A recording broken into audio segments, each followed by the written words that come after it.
est-ce que vous savez pourquoi le taux de déploiement d'Internet au Congo est à 10% et des prix exorbitants? Tout ça, ça participe de la répression de la liberté d'expression.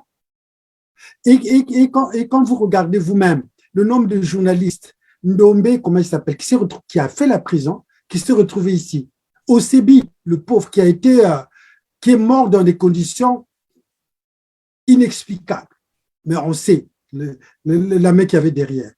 Quand vous regardez tout ça, quand vous analysez tout ça, vous êtes obligé, M. Ndion, d'être d'accord avec moi, Gabriel Ndion, d'être d'accord avec moi, qu'au Congo, il n'y a pas la liberté d'expression, sinon vous serez le seul à l'affirmer contre tous Mais les médias. je vous répondre quand même. Alors, monsieur David Londi, je me permets de vous rappeler, moi je vais au Congo à tout moment, 2 à 3 fois par année. Je ne reste pas ici en Europe seulement à étudier, analyser le Congo via Internet, via les réseaux sociaux. Moi, je palpe la réalité. Je vais sur le terrain. J'ai la chance, vous me direz. Donc, au Congo, nous avons un Parlement composé de 2 chambres, l'Assemblée nationale et le Sénat. Je vous dis qu'au Congo, il y a l'opposition. Et l'opposition, dirigée par lui-même, le grand chef, comment vous l'appelez, monsieur Sassy Mabiala, parle, critique le gouvernement. Et il n'est pas inquiété du tout. Et il en est de même de toute l'opposition. Je vous dis qu'au Congo, il y a la presse écrite. Dans la presse écrite au Congo, il y a des journaux qui critiquent à longueur de journée l'action du gouvernement, les différents ministres que vous connaissez. Excusez-moi. Ils n'ont pas. Mais comment vous m'interrompez à tout moment? Et quand même, attendez, mais non, on est en débat. Je pense que si vous interrompez à tout moment, à ce moment-là, notre débat ne sera pas fructueux, ne sera pas intéressant. Vous avez parlé, vous avez critiqué, mais laissez-moi vous répondre. Monsieur Ndion, je vous dis au Congo. Je vous donne la possibilité de m'interrompre quand vous constatez que ce que je dis ne va pas dans le bon sens. C'est le débat. On échange. Ce n'est pas des monologues de part et d'autre. Je vous dis qu'au Congo, il y a l'opposition. L'opposition n'est pas muselée, n'est pas l'opposition critique l'action du gouvernement. Ce n'est pas l'opposition. Attendez, je vous dis, il y a des gens qui sont dans la diaspora qui ne peuvent jamais aller au pays. Vous le savez, ça? Est-ce que vous savez qu'il y a même un jeune, je crois que c'était en 2015-2014, qui avait été tué parce qu'il vendait des DVD, des discours? Est-ce que vous savez que le Congo va aller voir l'université de Sherbrooke, le classement du Congo par rapport à la liberté de la presse? Je vous donne, monsieur Gabriel Ndion, des gens, des institutions qui traitent l'information mondiale. Ça ne dit pas contre le Congo. Hein. Vous trouvez le Gabon, vous trouvez le Gabon. Le Sénégal, la France, c'est dans Perspective Monde. Le Congo, en liberté d'expression, a 3 sur 10. Je vous demande d'aller consulter, quand vous sortirez de là, allez voir l'université de Sherbrooke, et c'est une université canadienne.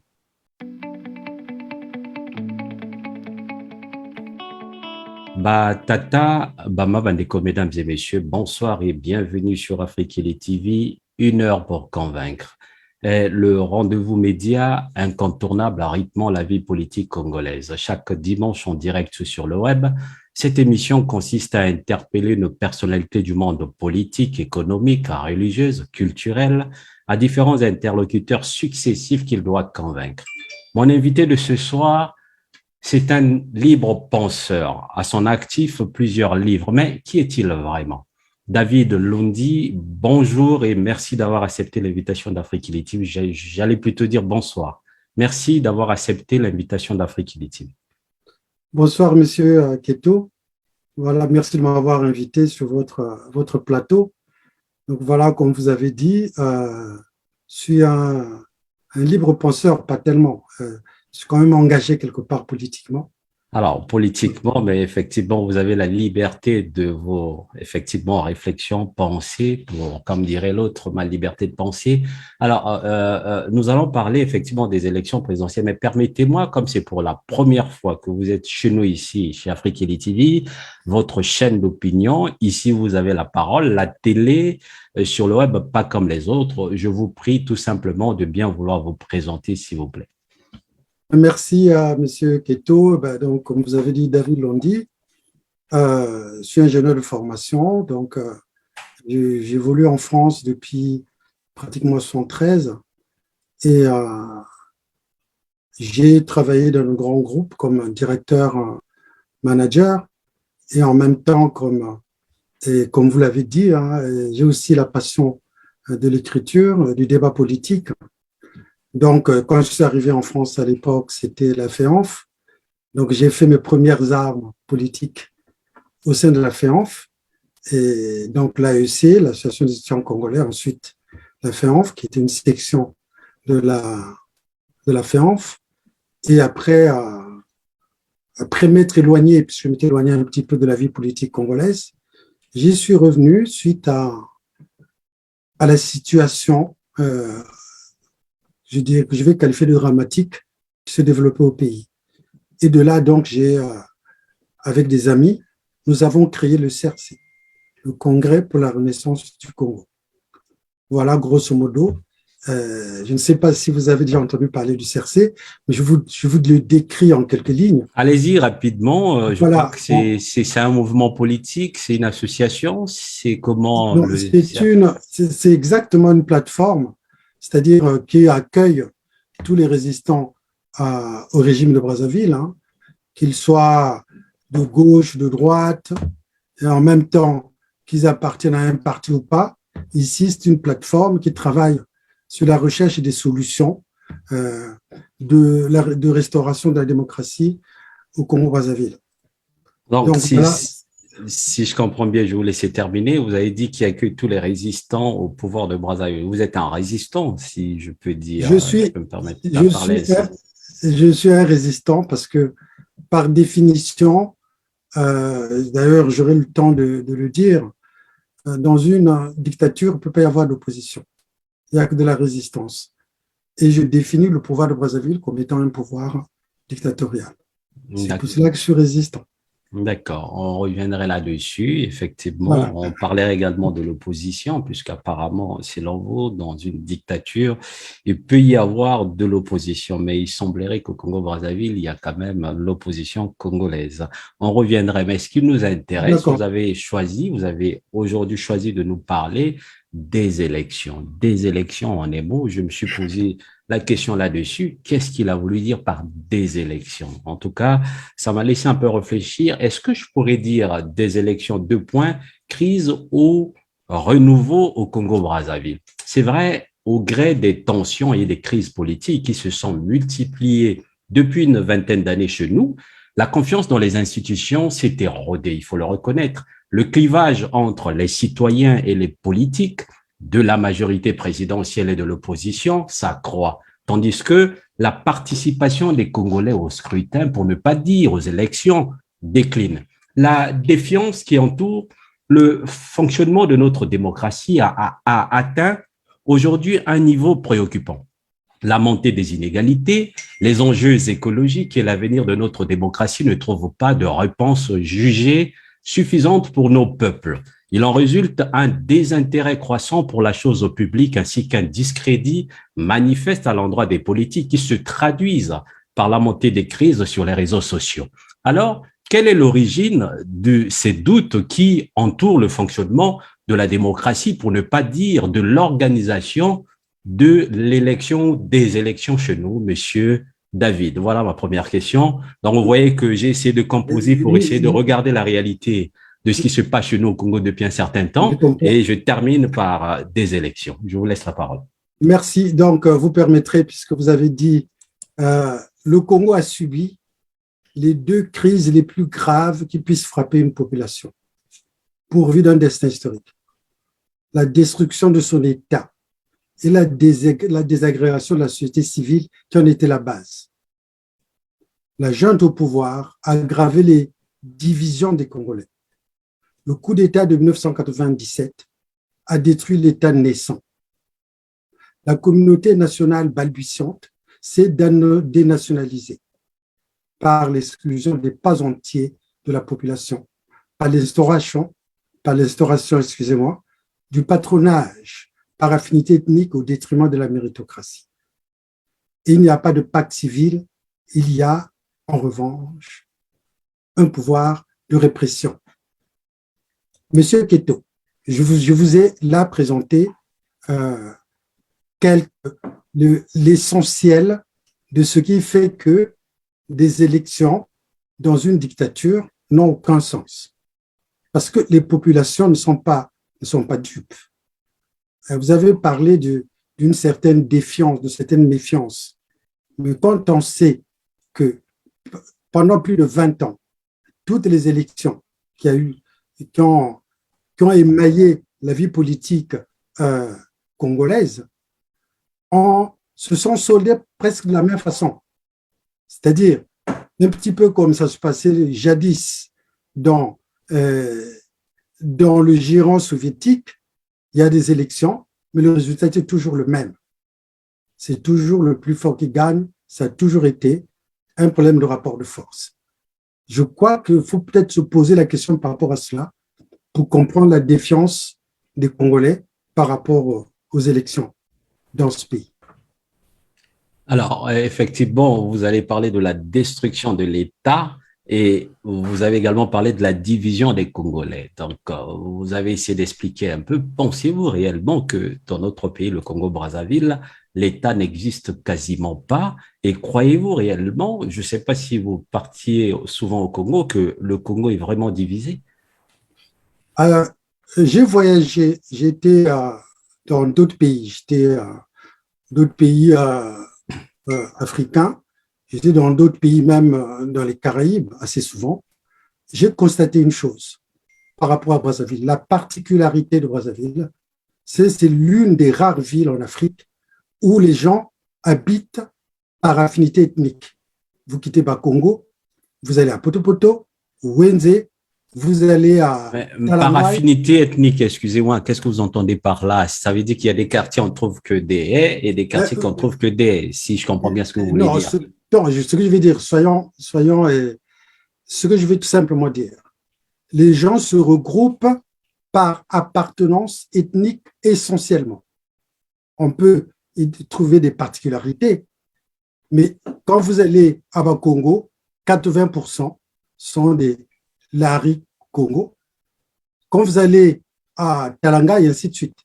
Et il y a une étude qui a été faite même par rapport à cette organisation qui montre que… Allez-y, monsieur Keto. Oui, vous parlez, parce que vous parlez quand même des choses qui sont importantes dans la vie d'un pays. Hein. Quand on parle de la division, on connaît ce qu'on a vécu au Congo depuis d'ailleurs toujours, hein, des guerres à répétition. Et donc, c'est un sujet quand même, j'estime pour ma part, un peu sensible.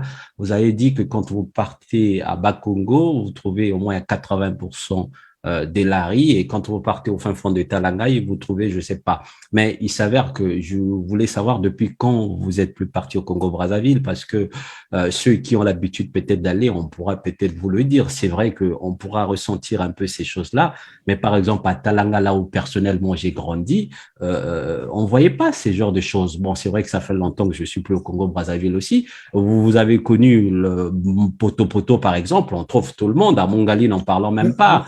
Wendy, j'en passe. Je vous laisse terminer. C'était juste pour essayer. Oui, mais oui, tout à en fait, le fait essentiel, on peut dire tout ce que l'on veut, mais les faits sont têtus.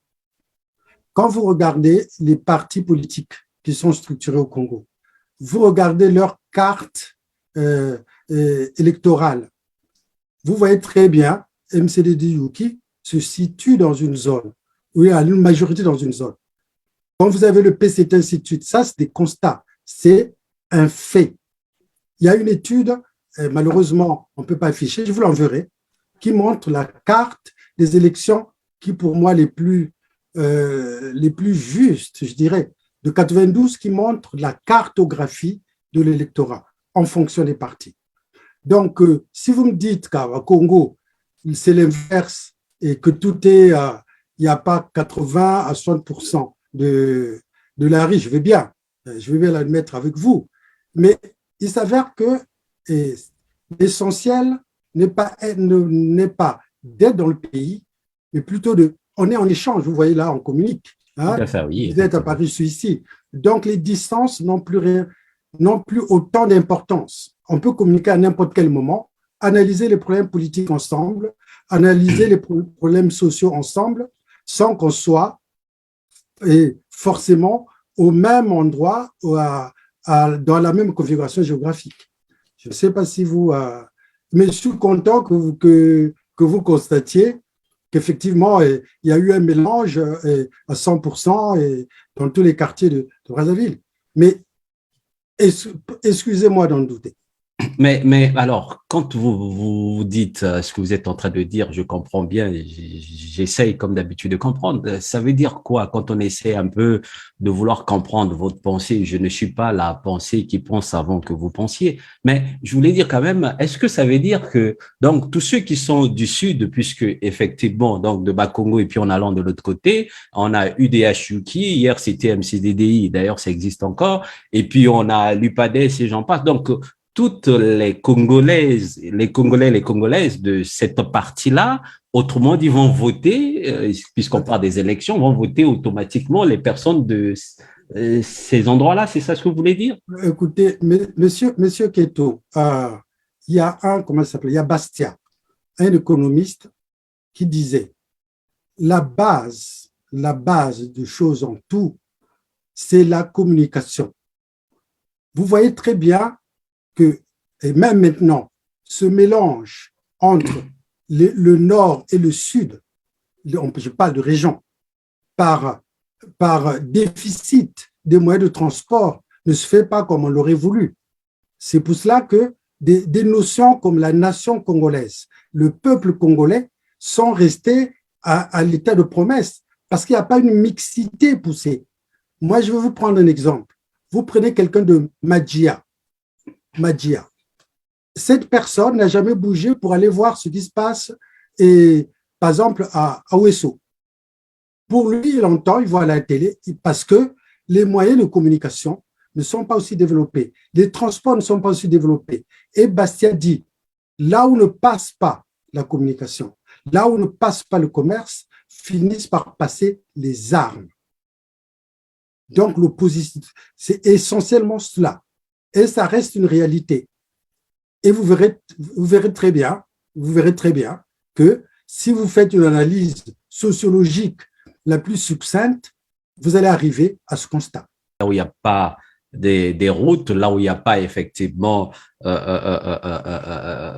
des entreprises, quelque chose comme ça, généralement, on voit c'est des armes qui passent par là. Il y a quand même, vous allez constater qu'il y a M. Ndiong Gabriel qui est le président de la commission ad hoc PCT en France. Je crois qu'à un moment donné, il pourra peut-être vous répondre là-dessus. Alors, on va revenir sur notre thème, puisqu'on continue à parler des élections. Tout à l'heure, je vous avais demandé, vous avez essayé d'expliquer. Maintenant, je voulais savoir comment envisager un renouveau de la vie démocratique via des élections propres à regagner la confiance des Congolais et comment redonner du souffle à notre démocratie, toujours en passant par des élections. D'ailleurs, vous êtes au courant que d'ici là, il y aura des élections locales et législatives. Je vous laisse la parole.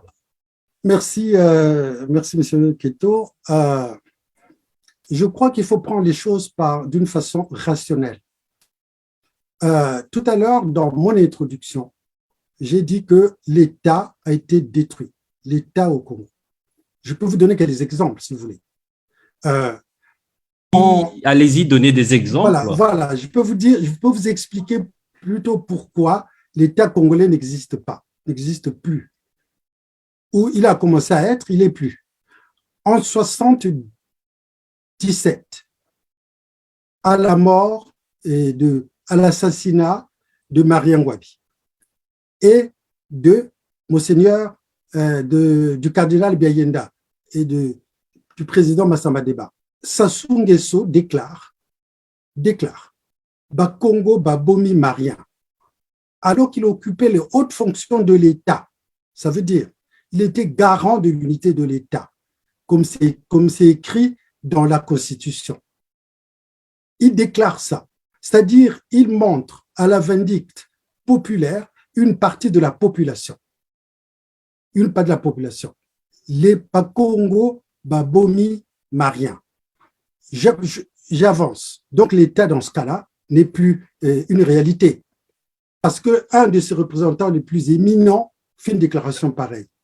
Je progresse. En 99, à l'hôpital, le micro est fermé. Le micro est fermé.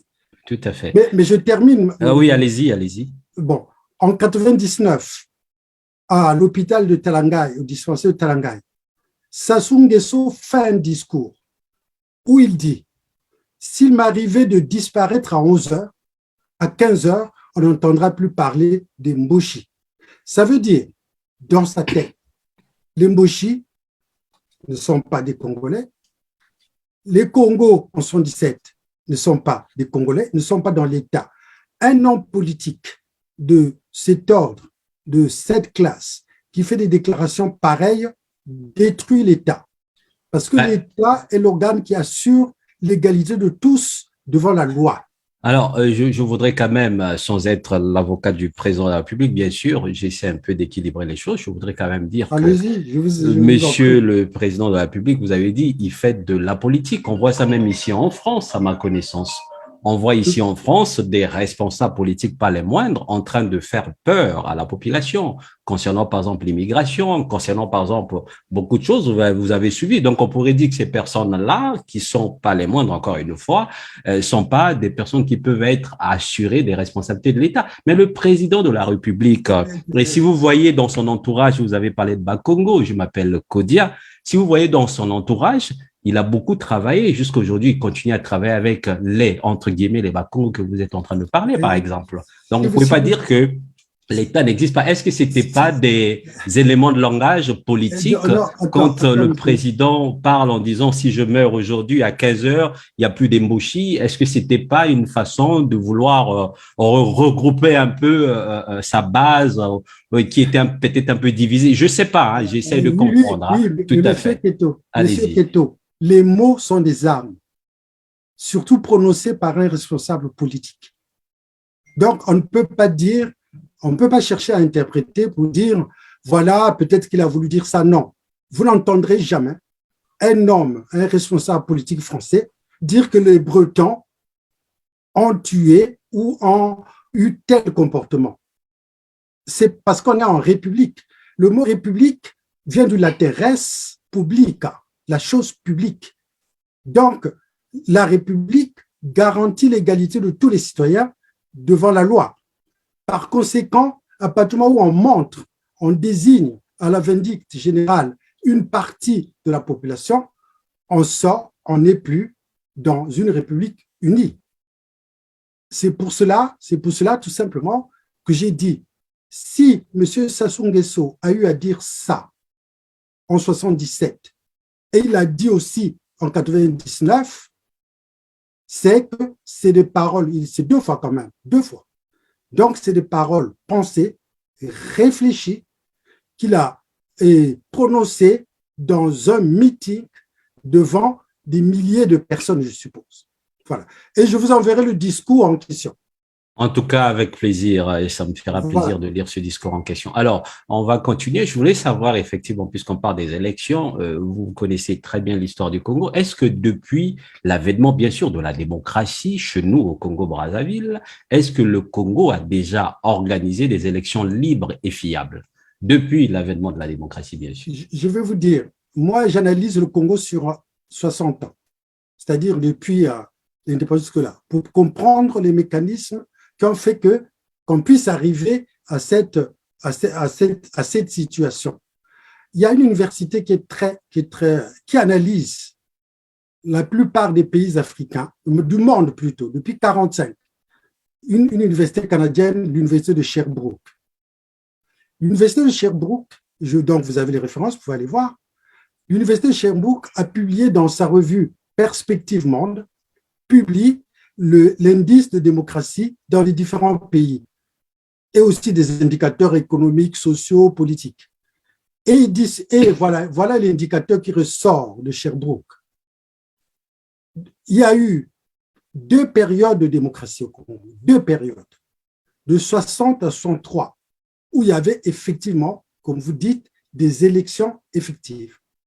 Et de 92 à 97, ce n'est pas moi qui le dis, c'est l'Université de Sherbrooke. Le reste du temps, là, à ce niveau-là, l'indice de 60 à 63, l'indice est de 5 sur 10, donc la moyenne. De 92 à 97, c'est 5 sur 10. Le reste du temps, c'est 0, c'est entre 0 et 2. Donc, tout le reste. Voilà pourquoi je dis que la République est entre parenthèses, parce que les forces vives ne s'expriment plus de la façon dont elles auraient voulu s'exprimer dans ce contexte. Mais en 92 ou en 91, c'est les mêmes acteurs, en fait. Aujourd'hui, c'est aussi le président en place qui a permis également qu'il y ait, avec les autres, bien sûr, les élections, que ça puisse se dérouler tranquille, en paix, et que le meilleur gagne. Et on a vu que le président Lissouba, paix à son âme, le feu président, avait gagné les élections. Il faut le reconnaître aussi parce que il a fait alliance avec, aujourd'hui, celui qui est président de la République. Vous connaissez très bien l'histoire. Bon, s'il vous plaît, comme j'ai dit, regardons les choses d'une façon factuelle et rationnelle. Monsieur Sassou Nguesso n'aurait jamais quitté le pouvoir en 91 si on ne l'y avait pas forcé. Il y a eu une mobilisation populaire. Je ne sais pas si vous avez suivi les vidéos, c'est-à-dire pendant la conférence nationale, il y a une série de vidéos, de séquences, de témoignages qui parlent de cette période. Monsieur Sassou Nguesso, s'il n'y avait pas la pression populaire, en l'occurrence en 91, avec les syndicalistes, comme ça s'est passé d'ailleurs en 103, monsieur Sassou Nguesso n'aurait jamais quitté le pouvoir. Et je peux vous apporter tous les témoignages possibles par rapport à ça. Maintenant, sous la pression populaire, il a été chassé du pouvoir. Il y a eu l'organisation des élections et qui était celle-ci, même si on pouvait faire mieux, mais dans le cadre du Congo, c'est les meilleures élections, c'est 92. C'est les seules élections qui soient, que je dirais, démocratiques comme ça pouvait l'être dans ces conditions-là. J'allais dire, selon vous, les autres élections que le pays a connues, c'est pas les vraies ou les meilleures élections. On va continuer. J'ai dit, la République est entre parenthèses au Congo. D'accord. Monsieur Ndion pourra vous répondre là-dessus. Voilà. Alors, on va continuer. On continue toujours. On va parler toujours des élections. Il faut reconnaître que le débat démocratique chez nous au jour d'aujourd'hui, c'est un peu difficile entre la majorité présidentielle et l'opposition. Donc, j'allais dire, quand on parle des élections, on constate d'ailleurs que rien d'étonnant à ce que le pays apparaît aujourd'hui comme un grand corps malade, car en ce moment, les débats de fond entre les différents partis, voire candidats à l'élection législative et locale, ressemblent de plus en plus à une immense café du commerce, c'est-à-dire en gros à rien. Alors, j'ai envie de vous poser une question que je vous demande de répondre avec beaucoup de franchise, d'ailleurs, que je sens un peu inné en vous. Est-ce que le climat politique aujourd'hui vous inquiète-t-il? Le climat politique du Congo m'inquiète depuis 97. J'ai expliqué. Rapidement. Depuis 97, c'est-à-dire, il y avait des institutions démocratiques qui allaient bon an, mal an, peut-être pas, mais il y avait, après la conférence nationale, on a mis en place des institutions démocratiques. Et, comme je vous ai expliqué, ces institutions sont parties à volo, c'est-à-dire progressivement, un coup de force, 97, coup d'État, une période de transition, mais interminable, organisation des élections, et depuis là, vous constatez où on coupe Internet, bon, où on proclame les résultats aux heures indues. Donc, vous comprendrez que je ne peux pas avoir confiance. Pourquoi, moi qui vais voter, pourquoi ne devrais-je pas savoir les résultats en temps et en heure au moment où je dois les avoir? Pourquoi? Donc voilà. Et ça. Donc je vous dis franchement, la seule élection démocratique au Congo, c'est celle de 92. Alors, la seule élection démocratique au Congo, c'est celle de 92. Encore une fois, je vais vous poser une dernière question. Après, on va continuer après. Je vais laisser Monsieur Ndion essayer de vous répondre par rapport à tout ce que vous venez de dire, Oui. puisqu'il est effectivement de la majorité présidentielle, membre du Parti congolais du travail, je dirais même membre du comité central. Alors, Monsieur David Albert Camus, vous en tant qu'écrivain, penseur, effectivement, Albert Camus, lucidement, froidement, nous signifiait hier, comme aujourd'hui d'ailleurs, qu'un pays s'effondre quand il pourrit par sa tête. Ma question est si simple. Est-ce que la République du Congo s'effondre? Je vous ai avancé deux choses encore rapidement. Je dis que la République du Congo est entre parenthèses. Carrément entre parenthèses. Parce qu'elle n'est plus res publica. Vous comprenez, res publica, premièrement. Deuxièmement, il n'y a pas d'État au Congo. L'État a été détruit par les différentes déclarations. Alors, si la République du Congo est carrément entre parenthèses, vous avez parlé tout à l'heure, vous avez fait les allusions des événements, je crois, vous avez parlé de 63 et on sait pourquoi lui est parti du pouvoir. À l'époque, il y avait des syndicalistes et j'en passe. Vous avez parlé de 91, 92 où le président de la République actuelle a été forcé par le peuple, puisque c'est vous vous venez de le dire, de laisser effectivement le pouvoir. Mais si la République est entre parenthèses, depuis 97 jusqu'à aujourd'hui, le président de la République est au pouvoir et il y a le peuple congolais, il y a des syndicalistes. Donc, que ces personnes-là d'hier, aujourd'hui, il n'y a plus des Congolais qui peuvent effectivement dire qu'on n'est pas d'accord, il n'y a pas la République, on veut que les choses changent au Congo-Brazzaville. Et ça fait quand même un moment. Attendez, je vais vous dire. Je crois que vous suivez, c'est bien, vous êtes dans les médias. Donc, vous suivez les informations comme vous et moi. Vous avez appris qu'il y avait 14 000 milliards qui ont disparu. Si l'argent des générations futures. Oui. Le feu Premier ministre avait répondu à la question. Non, pas clairement. Parce que j'ai travaillé dessus aussi derrière. D'accord. J'ai une formation en économie. Donc, les 14 000 milliards, ça veut dire à peu près 28 milliards de dollars. Le budget du Congo étant de 3,2 ou 3 milliards de dollars, ça veut dire 7 années pleines qui ont été volées. Dilapidé. On reviendrait effectivement, on parlerait un peu de la corruption. Voilà. Allez-y rapidement. Voilà, donc voilà pourquoi. Je vous dis que la République, au lieu de travailler pour le bien de toutes les populations, de la partie septentrionale, méridionale, et ainsi de suite, travaille ou pour un clan qui peut être hétérogène, où on peut rencontrer aussi quelques personnes du Sud, travaille pour un système, mais ne travaille surtout pas pour les Congolais. 3 ans de pension non payée. Quand on a des étudiants qui ont plus de 3-4 ans, on a payé le 2018, je crois, récemment.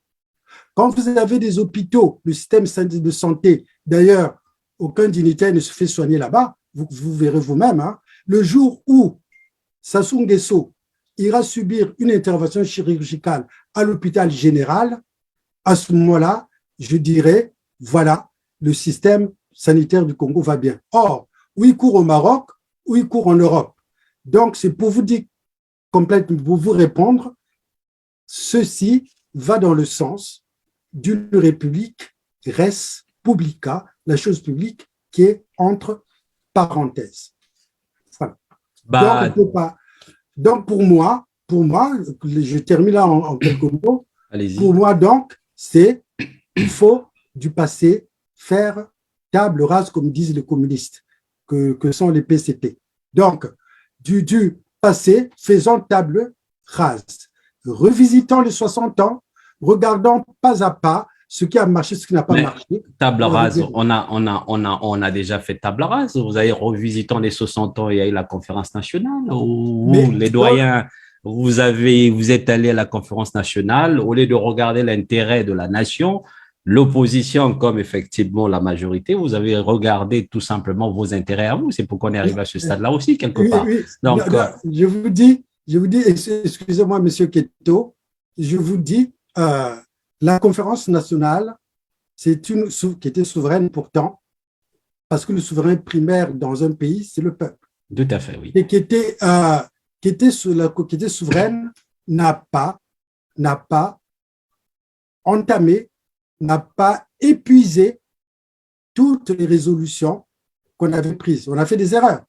Mais on pouvait partir de ces erreurs-là pour modifier, plutôt que d'arriver, bon, coup d'État en 97 et tout repartir à zéro. Donc, ce qui revient à dire que les Congolais, effectivement, les dirigeants de part et d'autre, hein, ils ont, et nous aussi, on a notre part de responsabilité. Alors, Batata, Bama Bandeko, mesdames et messieurs, vous êtes en train de suivre Afrique TV, 1 heure pour convaincre, qui est le rendez-vous média incontournable là, ici sur Afrique TV. Nous allons maintenant faire le passé, le face-à-face entre Monsieur Ndion Gabriel, Patrick Gabriel, qui est membre du comité central du Parti congolais du travail et président de la commission ad hoc ici en France, va essayer de répondre à Monsieur David Londi par rapport à tout ce qu'il vient de dire, et puis il y aura l'échange entre les deux. Monsieur Patrick Gabriel Ndion, bonjour et bonsoir plutôt, et merci d'être venu débattre avec Monsieur David. Bonsoir, Monsieur Patrick. Bonsoir, Monsieur Keto, et bonsoir Alors, aussi à vos Monsieur téléspectateurs. Patrick, dès le début, vous avez suivi attentivement, je dirais même religieusement, Monsieur David Londi. Qu'est-ce que vous pouvez dire par rapport à tout ce qui vient de dire aux téléspectateurs, aux Congolais, vous en tant que membre du Parti congolais du travail? Je vous laisse la parole et de temps en temps, il pourra vous couper pour essayer de répondre. À vous la parole, Monsieur. Je vous remercie de m'avoir accordé la parole. Je pense que je ne pourrais pas me rappeler de tout ce qu'il a dit, parce qu'il a dit beaucoup de choses, hein. Monsieur David Londi, j'aimerais que, avec votre permission, que vous puissiez passer en revue chaque point qu'il a évoqué. Moi, je commencerai par le tout dernier, qui est celui de l'État. Monsieur David Londi, avec tout le respect. Alors, l'État n'existe pas, et entre parenthèses, destruction de son État, division des Congolais, par exemple. Vous commencez déjà à répondre par rapport à ces deux préoccupations, et puis après, on va revenir. On va commencer par là. Alors, moi, je ne suis pas tout à fait d'accord avec monsieur David Londi quand il dit que l'État n'existe pas, parce que son argumentaire est faible.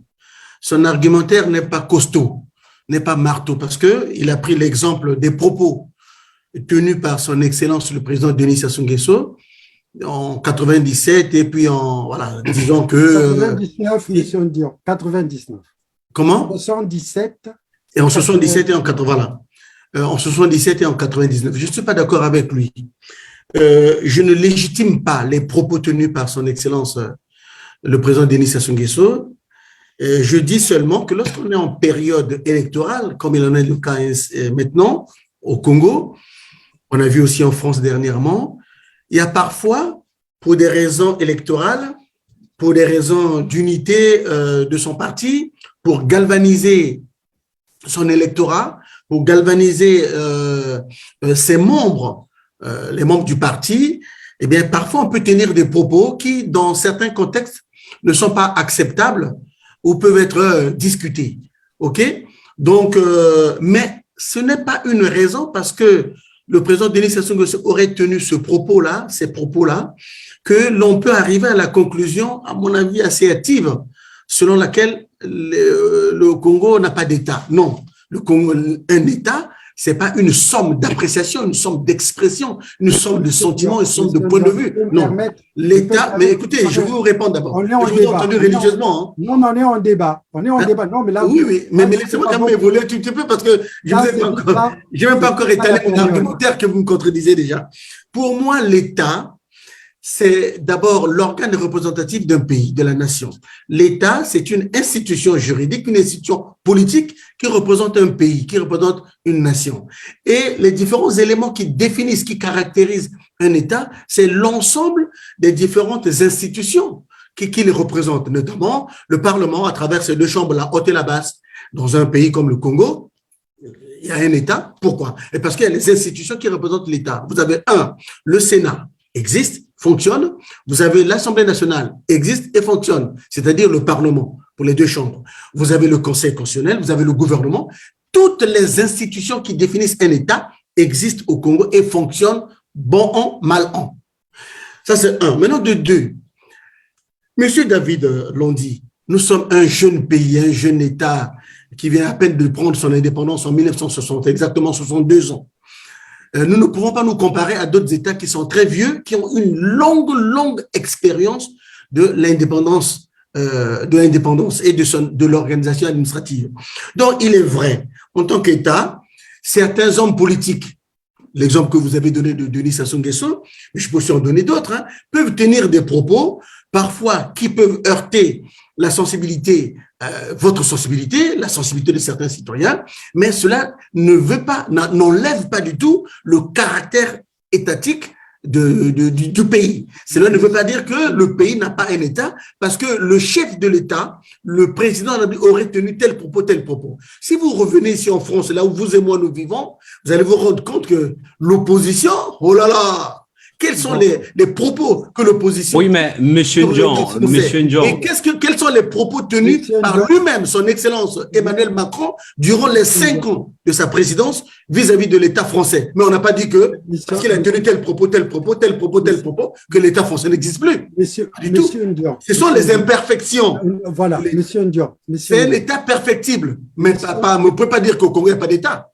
Monsieur Ndion, oui. J'espère que vous êtes sérieux quand vous développez cet argumentaire. Toute chose, dans toute institution, a un symbole. Comme la nation, c'est un roman, une histoire qu'on fabrique, c'est pas qui fait que des populations s'identifient. Quand un chef d'État, donc il représente l'État, tient de tels propos, on ne peut pas tout simplement les passer par pertes et profits. Je n'ai pas dit ça. Soyons sérieux, monsieur. Je n'ai pas dit qu'il faut passer sans perte et profit. Non, mais je vous dis... peut-être des propos répréhensibles, c'est vrai, mais cela ne veut pas dire que l'État n'existe pas. Oui, mais monsieur Ndion, sérieusement, et je pense que vous êtes quelqu'un de très sérieux, quand vous dites que vous définissez les institutions, mais ces institutions sont représentées, portées par un individu, par un capitaine. Et si comme dans un bateau, et si ce capitaine tient des propos qui ont tendance à désunir, à séparer, cette institution n'existe plus. C'est-à-dire, les institutions ne sont pas immortelles. Elles deviennent pérennes quand les différents individus impliqués dans ces institutions les portent de la façon la plus responsable. Et là, ce que Sassou Nguesso a dit, ces deux choses-là, ce n'est pas des propos responsables. Et pour un président, c'est grave. Je peux être d'accord avec vous sur la qualité, l'épithète que vous donnez à ces propos. Je peux être d'accord avec vous. C'est-à-dire que vous, selon vous, c'est normal, vous êtes de l'opposition. Selon vous, vous pensez que ces propos ne sont pas responsables. Admettons que cela soit vrai, que ces propos ne sont pas responsables. Mais en quoi cela peut-il emmener à l'inexistence d'un État? Monsieur Ndion, vous me posez la question. Un État a une organisation, a un fonctionnement. Même si le fonctionnement reste perfectible, même si son organisation reste perfectible, même si les représentants de cet État tiennent des propos qui, dans un contexte donné, peuvent ou ne pas être bien compris par le peuple, notamment critiqués par l'opposition, mais cela ne veut pas dire que l'État n'existe pas. Mais attendez, monsieur Ndion, est-ce que je vous pose une question simple? Est-ce que vous pensez qu'au Congo, tout le monde, tous les citoyens ont les mêmes droits? Non. Je pose une question. Oui, je vous réponds aussi. Non, tous les citoyens n'ont pas le même poids. Nous sommes tous égaux vis-à-vis de la loi. C'est vrai que les fonctions que nous occupons dans la République, dans le pays, diffèrent d'un individu à un autre, dont le poids n'est pas le même. Non, quand on parle d'égalité, on fait référence à la loi. Oui, bien sûr. C'est-à-dire, si vous allez tuer quelqu'un, que vous soyez ministre ou pas, et le dernier pieux qui habite je ne sais pas, je prends Matumbu, c'est la même chose, vous serez puni par les mêmes lois. Oui, parce que nous sommes tous égaux vis-à-vis de la loi. Voilà, c'est ça que je veux dire. Or, le premier, quand je prends la Constitution du Congo, je lis la définition du président. C'est lui qui porte l'unité du pays. C'est lui qui représente le pays. C'est lui qui fait de telle sorte que le pays, que tous les enfants du pays se reconnaissent dans la République du Congo. Mais si lui déconne, comme il a fait, on arrive à une situation où, effectivement, il y a une discrimination. Et c'est ce à quoi on assiste. Donc, l'État, dans ce cas-là, oui, sur le papier, je suis d'accord avec vous. Sur la définition et juridique, je suis d'accord avec vous. Mais dans la réalité, ce qui est dans les bouquins, ce qu'on dit en latin, doctus cum libro, c'est-à-dire les gens qui sont savants par le livre, ça, c'est ce qu'il y a dans ce qui est écrit. Mais la réalité, c'est celle qu'on vit. Il y a même un philosophe, je crois que c'est Lacan, qui disait « La réalité existe quand vous vous y cognez dessus. » La réalité, c'est celle-ci. Et je regrette cela, parce que je suis profondément congolais. Un président qui tient ce genre de propos, pour moi, il est disqualifié. C'est un point de vue qui reste discutable. Moi, je ne le partage pas du tout. Je peux vous comprendre, mais je ne dis pas que vous ayez raison. Moi, je peux comprendre que vous puissiez condamner, les propos tenus par le président de la République. Je peux comprendre, hein. Que vous puissiez les condamner, c'est normal, ça va de soi. Vous êtes de l'opposition, c'est tout à fait normal. Mais moi, je pense que ce n'est pas parce qu'il aurait tenu des propos comme ça dans un contexte bien précis, qui est une campagne électorale, que, selon vous, puisqu'il représente l'État, donc l'État n'existe plus parce qu'il a tenu un tel propos. Non, pas du tout. Si je vous fais la liste des propos tenus ici par Emmanuel Macron, vis-à-vis du Burkina Faso, vis-à-vis du peuple français, sur le pouvoir d'achat, sur le coronavirus, etc., vous allez aussi dire quoi? Tout le monde parle de la régression de la France. L'opposition parle de la régression de la France, qu'un président ne peut pas. Et d'ailleurs, donc, ce n'est pas parce qu'il aurait tenu des propos comme ça que la France, l'État français n'existe plus. Non, pas du tout. Non, mais l'État, je vous dis, l'État est soutenu et maintenu par des élections. La représentativité. L'État est maintenu par l'égalité de droits des citoyens devant la loi. L'État est maintenu par le bon fonctionnement, comme vous le dites, de ses institutions. Mais quand je regarde maintenant, pouvez-vous vraiment me dire, vous suivez les médias, pouvez-vous me dire, par exemple, l'institution policière, la façon dont elle fonctionne actuellement, remplit encore son rôle? Pouvez-vous me dire, là où vous êtes, l'institution de la judiciaire, par exemple, judiciaire fonctionne normalement? Est-ce que le reste, c'est une coquille vide? Oui. Monsieur David, je ne peux pas vous laisser dire ça. Monsieur David Londi, j'ai beaucoup de respect pour vous. Moi, je préfère que vous puissiez dire ceci. Les institutions de la République, que ce soit le corps militaire, le corps des policiers, les gendarmes, l'institution judiciaire, fonctionnent. Par contre, leur fonctionnement est perfectible. C'est-à-dire, on peut améliorer les choses. Là, je suis d'accord avec vous, parce que dans tous les pays du monde, même aux États-Unis, il y a des bavures policières. Même ici en France, d'ailleurs, il y a des bavures policières. Donc, on peut améliorer les choses. Je suis d'accord avec vous que oui, au Congo, et parfois, il y a des bavures policières, il y a des bavures de la gendarmerie, il y a des bavures judiciaires. Mais c'est valable pour tout le Congo n'est pas le seul pays dans le monde où on trouve ça. Donc, je dis que l'organisation et le fonctionnement de l'État congolais reste perfectible parce que nous sommes un jeune pays qui est en train de se chercher, qui n'a pas encore une grande expérience. C'est tout à fait normal que lorsque nous allons atteindre un niveau de développement socio-économique élevé, nous serons plus ou moins parfaits. Mais même quand on aura atteint ce niveau-là, Monsieur David Londi, il y aura toujours des bavures policières, il y aura toujours des bavures pour la justice. Monsieur Ndion, Je suis d'accord avec vous s'il ne s'agissait que de bavures. Par définition, personne n'est parfait, par définition. Mais quand il y a toute une institution qui est impunie, quand il y a toute une institution qui se comporte de la façon la moins républicaine possible, ce ne sont plus de bavures. Bavure, ça vient, c'est d'origine grecque, exception.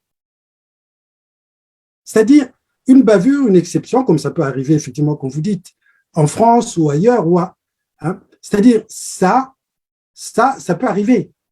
Ça, on accepte. Mais je vous pose la question, M. Ndion. Quelle est la différence entre le Sénégal et le Congo? Le Sénégal et le Congo. Oui, en termes institutionnels et en termes démocratiques. Bon, ça c'est vrai que du point de vue de l'expérience démocratique, le Sénégal est beaucoup plus avancé par rapport au Congo. Nous, la démocratie pluraliste a commencé ici avec la conférence nationale, alors que le Sénégal, ça fait un peu beaucoup plus longtemps. Quelle est la différence avec le Bénin, le Congo et le Bénin? Bon, je pense que le Bénin aussi… Alors, non, mais je vous pose la question. Oui, un peu plus… On va continuer, sinon on va pas terminer l'émission, on va continuer, oui, voilà, c'est tellement intéressant. Alors, Monsieur Ndion, effectivement, donc vous m'avez demandé tout à l'heure d'essayer de vous relire les questions que j'ai posées à Monsieur David. Donc, puisqu'on parle des élections, on parlait tout à l'heure concernant les élections législatives et locales. Je disais ici, quand on parle des élections, on constate d'ailleurs que rien d'étonnant à ce que le pays apparaît aujourd'hui comme un grand corps malade, car en ce moment, les débats démocratiques ou les débats de fond entre les différents partis, voire candidats à l'élection législative et locale, ressemblent de plus en plus à un immense café du commerce. Ça veut dire beaucoup de bruit, mais en réalité, il n'y a rien. En gros, il n'y a rien. Alors, la question que j'ai posée à M. David, c'était: est-ce que le climat politique vous inquiète-t-il? Je vous pose la même question. Est-ce qu'au Congo, comment voyez-vous ces élections? Est-ce que vous pensez que vous, le Parti congolais du travail, vous êtes parti pour gagner ces élections, comme d'habitude d'ailleurs? Merci, M. Keto, de me poser cette question. Moi, je pense que je vais un peu vous faire rire un tout petit peu en une seconde. Le manque des débats contradictoires, comme nous le faisons aujourd'hui avec M. David Londi, au Congo, c'est de ta faute, M. Keto. C'est pour te faire rire. C'est un problème de culture. Effectivement, vous avez réussi à me faire rire. C'est un problème de culture, M. Keto. Au Congo, la presse congolaise, la presse écrite, la presse orale, télévisuelle, n'a pas la culture de l'organisation des débats contradictoires. Vous allez voir, je suis d'accord avec M. David Londi quand il dit que quand il faut faire l'histoire du Congo, il ne faut pas commencer par la conférence nationale, il faut commencer depuis 1960. Je suis d'accord. Vous allez voir, M. Keto, depuis 1960 que nous avons obtenu notre indépendance jusqu'à aujourd'hui, il ne s'organise pas au Congo, que ce soit pour l'élection présidentielle, les élections présidentielles, les élections législatives, les élections locales, les élections sénatoriales. Les journalistes, je dis bien les journalistes, n'organisent pas sur Télé Congo, sur la radio Congo, sur les chaînes privées, des débats contradictoires comme vous le faites ici en France. Alors, monsieur donc, ce n'est pas la faute des hommes politiques. Non. C'est important. Mais les journalistes ne le font pas. Il ne faut pas dire que ce n'est pas la faute des hommes politiques. Permettez-moi, moi aussi, je vais peut-être essayer de vous faire rire. Vous pensez qu'il y a des hommes politiques qui font le débat? Je vais peut-être essayer de vous faire rire également. Je ne sais pas, je ne suis pas le premier à le dire. Honnêtement, moi, je suis ici sur Afrique Elite TV et je le dis haut et fort. J'appelle, je dirais, les gens de la majorité présidentielle comme les gens de l'opposition pour essayer de débattre. Il y en a peu qui viennent ici pour débattre. Et je le dis, en ce moment, ils sont en train de me regarder. Combien de fois j'ai organisé des débats ici? Ils n'ont pas voulu effectivement venir ici pour débattre. Tout simplement, culturellement également, en disant les choses, on n'a pas effectivement l'envie de débattre. On n'a pas cette envie-là d'aller vers l'autre qui n'est pas de mon camp pour essayer d'expliquer. Mais il est dit aussi que le premier d'entre nous, à ce que je sache, et vous savez de qui je parle, il fait pas les débats. C'est pas le problème tout simplement seulement des journalistes. Mais si, en commençant parmi le premier d'entre nous, en descendant jusqu'en bas, et la majorité, je dis bien la majorité des hommes politiques, ils aiment pas le débat, ils aiment pas les questions qui fâchent. Alors, vous allez donner la faute au journaliste, mais est-ce qu'au Congo-Brazzaville, le journaliste est libre, totalement libre? Est-ce qu'il n'est pas quelque part caporalisé aussi? Est-ce qu'il n'hésite pas à poser des questions parce qu'il s'est dit que si je pose telle ou telle question, ça peut me poser des problèmes? Sérieusement, monsieur Ndion, sans nous faire de la politique. Je vais vous répondre aussi sérieusement, monsieur Keto. Monsieur Keto, je vous prends à témoin. Vous, monsieur Keto, en votre qualité de grand patron de Afrique Communication, de journaliste, vous allez au Congo, non? Vous êtes allé au Congo plusieurs fois. Arrivé là-bas, vous avez bel et bien interviewé les gens, que ce soit les hommes politiques de l'opposition ou les hommes politiques du centre ou les hommes politiques de la majorité présidentielle. Vous les avez interviewés et vous êtes revenus sans aucun souci. Ça, c'est de un. Maintenant, de deux, je suis en train de voir quelques balbutiements au niveau de la télévision congolaise.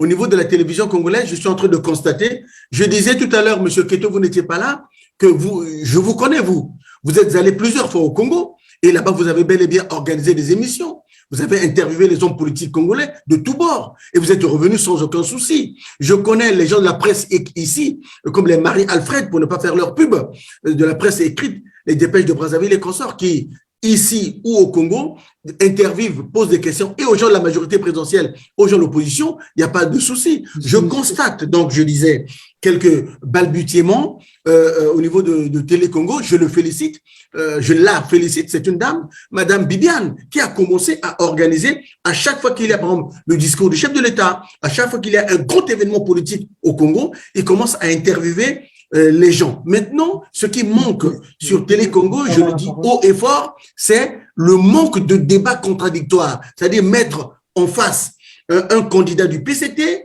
et en face un candidat de l'UPADES, un candidat du PCT avec un candidat de MCDI, un candidat de Yuki avec un... Voilà. Donc, l'initiative doit être prise par la presse, par les journalistes de la radio ou la télévision pour inviter, pour les convoquer, enfin les inviter sur le plateau. Ici en France, Afrique TV le fait.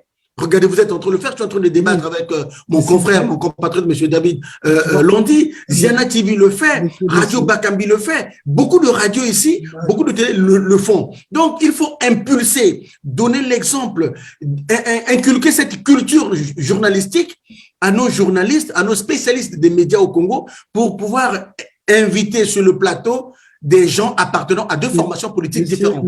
Alors, rapidement, monsieur David va essayer de reprendre là-dessus. Oui. Combien d'organes de presse écrits ont disparu au Congo? Est-ce que vous savez, depuis 92? Bon, je ne sais pas pour les raisons pour lesquelles ils ont disparu. Peut-être qu'ils n'ont pas respecté une déontologie. Non, j'en sais rien. Donnez-moi des exemples. Je vous dis, Madoukou Tchekele, par exemple. Vous avez jamais entendu parler? Oui, j'ai entendu parler de ce journal, mais je ne connais pas les tenants aboutissants. Je ne sais pas la raison pour laquelle ils ont disparu. Je vous dis, moi, sur la base, en fait, il y a seulement une seule chose à reconnaître, une seule base à reconnaître. Et quand on la reconnaît, on est d'accord sur toute la longueur. Le Congo est une dictature. Non, je ne suis pas d'accord avec vous. Non, attendez, mais je vous dis, vous ne pouvez pas être d'accord, mais je vous demande des références. Allez lire les publications de la Banque mondiale. Allez lire les publications de Sherbrooke. Allez lire les publications de Population.net. Beaucoup d'analystes. Quand on organise des élections, à la fin, on coupe Internet pendant 3 jours. 3 jours. Et est-ce que vous pensez que dans une démocratie normale, cela serait acceptable? Donc, c'est pour vous dire, M. Ndion, si vous partez au Congo, si vous acceptez le fait que c'est une dictature, donc pas de liberté d'expression, il n'y a pas de liberté d'expression au Congo. Moi, je vous dis clairement, il y a des gens, même quand j'essaie de discuter avec eux au téléphone, ah non, moi, je ne parle pas politique. Parce que tout simplement, les gens sont atomisés par une dictature féroce. Non, ce n'est pas vrai. Je vais vous... Non. Je ne suis pas d'accord avec vous, monsieur David Londi. Monsieur Ndion, je ne suis pas d'accord avec vous. Les Congolais, monsieur Ndion, les Congolais vous écoutent, qui vivent cette réalité. Donc, ce n'est pas moi, les Congolais qui vivent cette réalité vous écoutent. Écoute. Télé Congo, on appelle ça maintenant Télé Foufou. Vous savez pourquoi? Est-ce que vous savez pourquoi? Est-ce que vous savez pourquoi le taux de déploiement d'Internet au Congo est à 10% et des prix exorbitants? Tout ça, ça participe de la répression de la liberté d'expression. Et quand vous regardez vous-même le nombre de journalistes, Ndombe, comment il s'appelle, qui a fait la prison, qui s'est retrouvé ici. Osebi, le pauvre, qui est mort dans des conditions inexplicables. Mais on sait la main qu'il y avait derrière. Quand vous regardez tout ça, quand vous analysez tout ça, vous êtes obligé, monsieur Ndion, d'être d'accord avec moi, Gabriel Ndion, d'être d'accord avec moi, qu'au Congo, il n'y a pas la liberté d'expression, sinon vous serez le seul à l'affirmer contre tous les médias. Je vous répondre quand même. Alors, monsieur David Londi, je me permets de vous rappeler, moi je vais au Congo à tout moment, 2 à 3 fois par année. Je ne reste pas ici en Europe seulement à étudier, analyser le Congo via Internet, via les réseaux sociaux. Moi, je palpe la réalité. Je vais sur le terrain. J'ai la chance, vous me direz. Donc, au Congo, nous avons un Parlement composé de 2 chambres, l'Assemblée nationale et le Sénat. Je vous dis qu'au Congo, il y a l'opposition. Et l'opposition, dirigée par lui-même le grand chef, comment vous l'appelez, monsieur Sati Mabiala, parle, critique le gouvernement. Et il n'est pas inquiété du tout. Et il en est de même de toute l'opposition. Je vous dis qu'au Congo, il y a la presse écrite. Dans la presse écrite au Congo, il y a des journaux qui critiquent à longueur de journée l'action du gouvernement, les différents ministres que vous connaissez. Excusez-moi. Ils n'ont pas. Mais comment vous m'interrompez à tout moment? Et quand même, attendez, mais non, on est en débat. Je pense que si vous interrompez à tout moment, à ce moment-là, notre débat ne sera pas fructueux, ne sera pas intéressant. Vous avez parlé, vous avez critiqué, mais laissez-moi vous répondre. Monsieur Ndion, je vous dis au Congo. Je vous donne la possibilité de m'interrompre quand vous constatez que ce que je dis ne va pas dans le bon sens. C'est le débat. On échange. Ce n'est pas des monologues de part et d'autre. Je vous dis qu'au Congo, il y a l'opposition. L'opposition n'est pas muselée, l'opposition critique l'action du gouvernement. L'opposition s'exprime à l'Assemblée nationale. L'opposition s'exprime au Sénat. L'opposition existe. Ça, c'est de 1. De 2, il y a des radios au Congo où on peut aussi critiquer le président de la République, on peut aussi critiquer l'action du gouvernement. Et il y a la presse écrite. Toute la presse que vous voyez là écrite au Congo, il y a la presse écrite qui critique de l'opposition, qui critique aussi le Congo. Et cela, c'est de bonne guerre, c'est normal. Maintenant, si vous me prenez des cas exceptionnels, des cas atypiques, X, Y qui a été arrêté, on ceci ou cela, vous ne me dites même pas les raisons pour lesquelles ils ont été arrêtés, pourquoi ils ont été mis en prison. Et là, moi, je dis que c'est des stéréotypes. Ça, c'est encore des procès d'intention que vous faites vis-à-vis du pouvoir en place. Mais moi, je vous dis qu'au Congo, bien que nous ayons une démocratie perfectible, il y a des choses qu'il faut améliorer, c'est vrai. La liberté d'expression, il y a des choses qu'il faut améliorer. Nous avons des organes qui sont là pour s'en occuper. On peut améliorer tout ça, mais vous ne pouvez pas me dire qu'au Congo, on dit oui, c'est pas possible. Monsieur Ndion, on va rigoler un peu, hein, pour détendre l'atmosphère. Vous savez, quand j'étais petit, je lisais une revue qu'on appelait Pinocchio. OK? Donc, tout ce que vous venez de dire là, je sais très bien qu'au fond de vous-même, en tant qu'observateur de la vie politique, très avisé, très au courant du fait des choses, je sais qu'au fond de vous-même, vous êtes convaincu que ce que vous êtes en train de dire, en fait, vous n'y croyez pas. Quand vous parlez de l'opposition au Congo, je suis en relation avec les gens de l'opposition. D'ailleurs, on a classé l'opposition, comment on appelle, radicale, l'opposition, voilà. Modérée. Et je vous donne un exemple. Vous avez parlé de l'Assemblée. Quelles enquêtes cette Assemblée a menées pour les crimes policiers, pour les crimes financiers, alors que le Panama, Paradise, Liquid et... On est sur, excusez-moi, on est sur la liberté d'expression au Congo-Brazzaville, hein, et il faut essayer de suivre le débat parce que là, on part un peu, on est sur la liberté.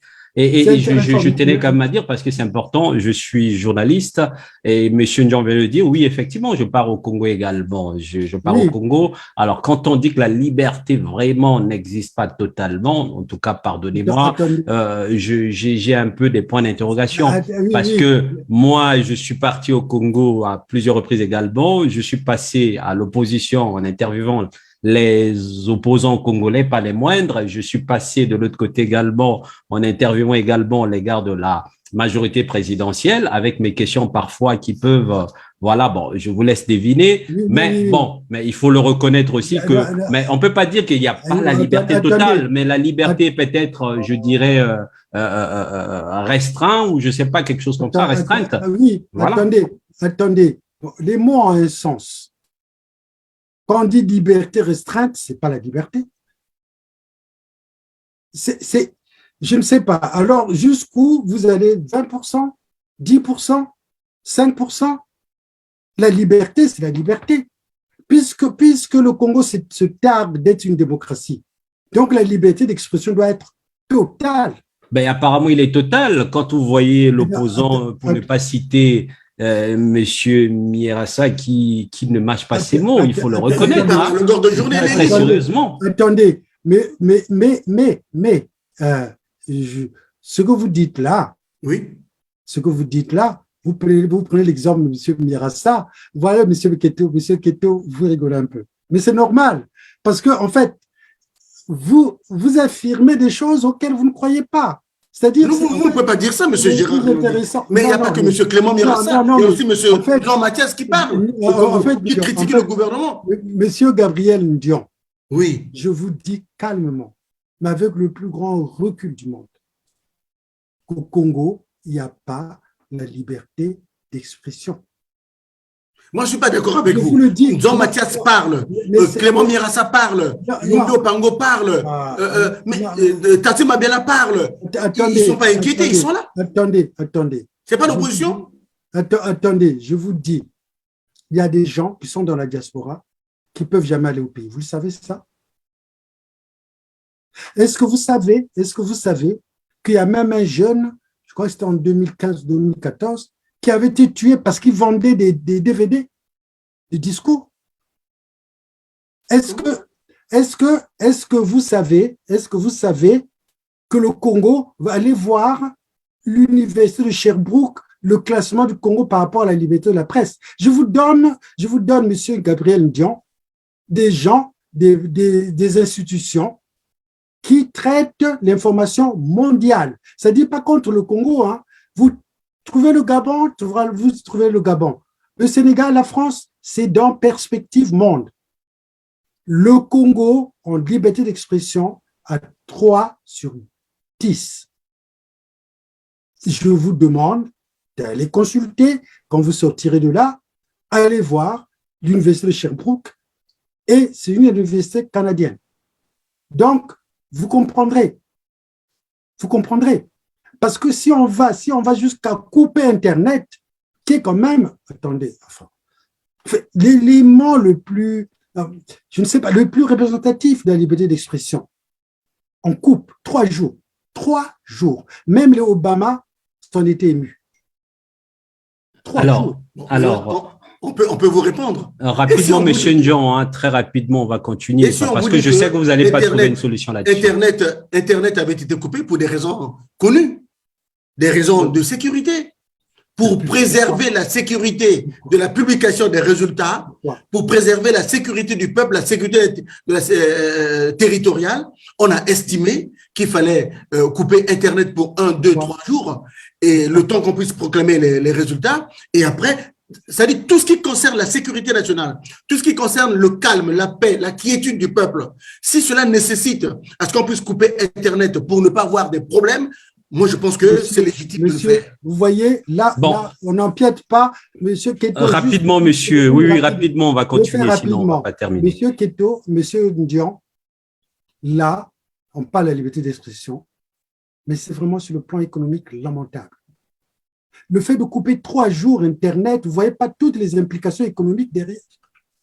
Vous ne voyez pas toutes les implications économiques, les milliards d'échanges qu'il y a avec le monde. La paix et la sécurité n'ont pas de prix. De 3 jours. La paix et la sécurité n'ont pas de prix. Bon, on va continuer, Monsieur Ndion, c'est bon, on va continuer puisqu'on parle de l'opposition. On va essayer de parler un peu de l'opposition. Alors, Monsieur David, vous en tant qu'opposant, comment jugez-vous l'attitude des opposants congolais de l'intérieur, voire même de l'extérieur, à l'égard du président de la République. Je sais pourquoi j'ai posé cette question. Oui, voilà. Merci, M. Keto. Très intéressante question. Au Congo, le Congo, pour moi, dans une dictature, qui est une dictature, il n'y a pas d'opposition. Est-ce que vous aurez imaginé le Troisième Reich avec des opposants? On est en train de revenir progressivement au monopartisme, c'est-à-dire on embrigade le MCDDI d'ailleurs, qui commence à, bon, qui n'est plus que l'ombre de lui-même. Ah bon? Là, Yuki, mais bien sûr, Yuki, c'est dans le processus. UPADES, parlons-en. Combien de députés UPADES, d'ailleurs on les appelle comment, les honorables? Je n'ai jamais compris d'ailleurs pourquoi on appelle honorables. Bon, ici en France, on ne veut pas appeler un député honorable, mais bref, combien de députés de l'UPADES ont mené des enquêtes dans des commissions, hein? Il y a la commission de finances, il y a la commission de loi, il y a plusieurs commissions au Parlement et au Sénat, à l'Assemblée et au Sénat. Combien ont engagé? France 2 publie une enquête, un scandale mondial. Il y a des pays en Amérique latine, des présidents qui ont été destitués suite à ce scandale, les Pandora Papers. Au Congo, vous avez entendu parler de... Il n'y a pas d'opposition au Congo. Il y a des résistants, oui. Il y a des résistants. Au Congo, il n'y a pas d'opposition. C'est un système dans lequel chacun cherche à avoir sa place. Mais il n'y a pas d'opposants. Monsieur David Londy, est-ce que vous ne pensez pas que c'est un peu trop dur de votre part? C'est Oui, pas injurieux? dur. Tout un pays, des formations politiques qui existent, le Yuki, le MCDDI, UPADES et tout ça. Vous dites que vraiment vous affirmez et vous finissez votre phrase en disant qu'il n'y a pas d'opposants au Congo. Donc les Nzo Mathias, les Tati Mabiala, les Mokoko, les Komi Salissa, tout ce monde, pour vous, donc, ça n'existe pas l'opposition? Il n'y a pas d'opposants? Il n'y a que des résistants? Monsieur Gabriel Dion, Oui. je suis de formation scientifique. J'aime des choses rationnelles. J'aime des choses factuelles. Donnez-moi un seul exemple où D'opposants? les députés Oui. ont mis à mal le gouvernement, ont révoqué des lois, ont mené des enquêtes. Le seul qui a eu à avoir une réaction, Mirassa, par rapport à la déclaration des, comment on appelle, des biens, hein, du patrimoine, il a poursuivi jusqu'à la chambre, comment on appelle, la Cour constitutionnelle pour avoir. Et là, le problème du Rwanda, on est en train de signer des accords qui engagent l'avenir du pays. Quelle a été la réaction? Quel est le positionnement de l'Assemblée? Mais je pense que Nzo Mathias et Clément Miarassa... Non, ils ne sont pas à l'Assemblée. Ils ne sont pas. Je parle des députés qui sont à l'Assemblée nationale, enfin, entre guillemets nationale. Quel a été leur positionnement, leur réaction par rapport aux accords du Rwanda? Mais là, ce n'est pas votre faute à vous, non plus la mienne. Hein. Moi, quand j'ai répondu à cette invitation de M. Keto, je croyais justement qu'on allait aborder cette question-là, M. David. C'est-à-dire que quelle est la pertinence des deux chambres du Parlement congolais? Et je pensais qu'on allait aborder cette question. C'est-à-dire que je me rends compte qu'effectivement, au regard de la réponse que vous donnez, au regard de cette question de M. Keto, je me rends compte qu'effectivement, nos sénateurs, d'une part, nos députés, d'autre part,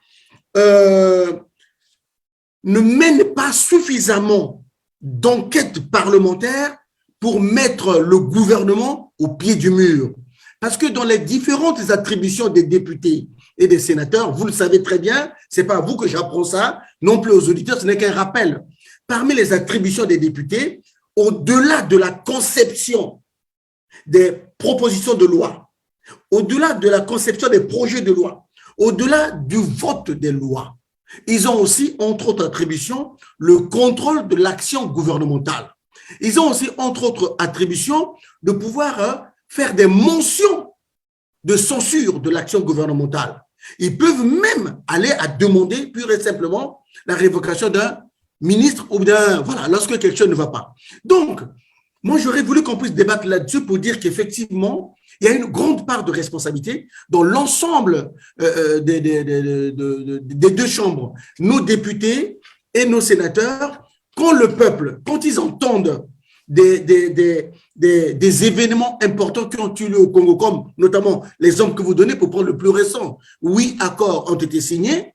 Il est du devoir des députés, quand ils estiment que, comme vous le dites, vous les opposants, quand ils estiment que parmi ces 8 accords, il y a des accords qui sont un peu bizarres ou des accords qui portent atteinte peut-être à l'indépendance du pays ou bien qui portent atteinte à la sécurité ou qui peuvent avoir des conséquences négatives sur le pays, il est de leur devoir, ça fait partie de leurs attributions, il est de leur devoir de saisir, de mettre en place des commissions pour faire des enquêtes nécessaires pour voir un peu clair. Mais non, s'ils ne le font pas, voilà pourquoi moi je dis que parfois il y a certains députés, pas tous, certains députés qui n'ont peut-être pas la formation requise, qui n'ont pas les ABC de l'organisation et du fonctionnement de l'Assemblée nationale, qui n'ont pas les ABC de l'organisation et du fonctionnement de la conception même des lois. Ils ne savent même pas parfois même la totalité de leurs compétences, de leurs attributions. Parce que s'ils le savaient, ils devaient à tout moment quand il y a un problème, saisir l'Assemblée nationale pour pouvoir mettre en place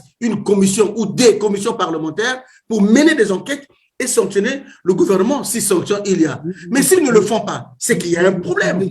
Ou c'est un problème de formation intellectuelle, ou c'est un problème de formation politique, ou ils sont dans la méconnaissance. Voilà pourquoi j'ai admiré la décision qui a été prise par son Excellence le Premier ministre quand il a mis en place la semaine dernière un séminaire sur la formation de toutes les femmes candidates aux élections législatives et locales. Mais il faut élargir ça aux hommes aussi.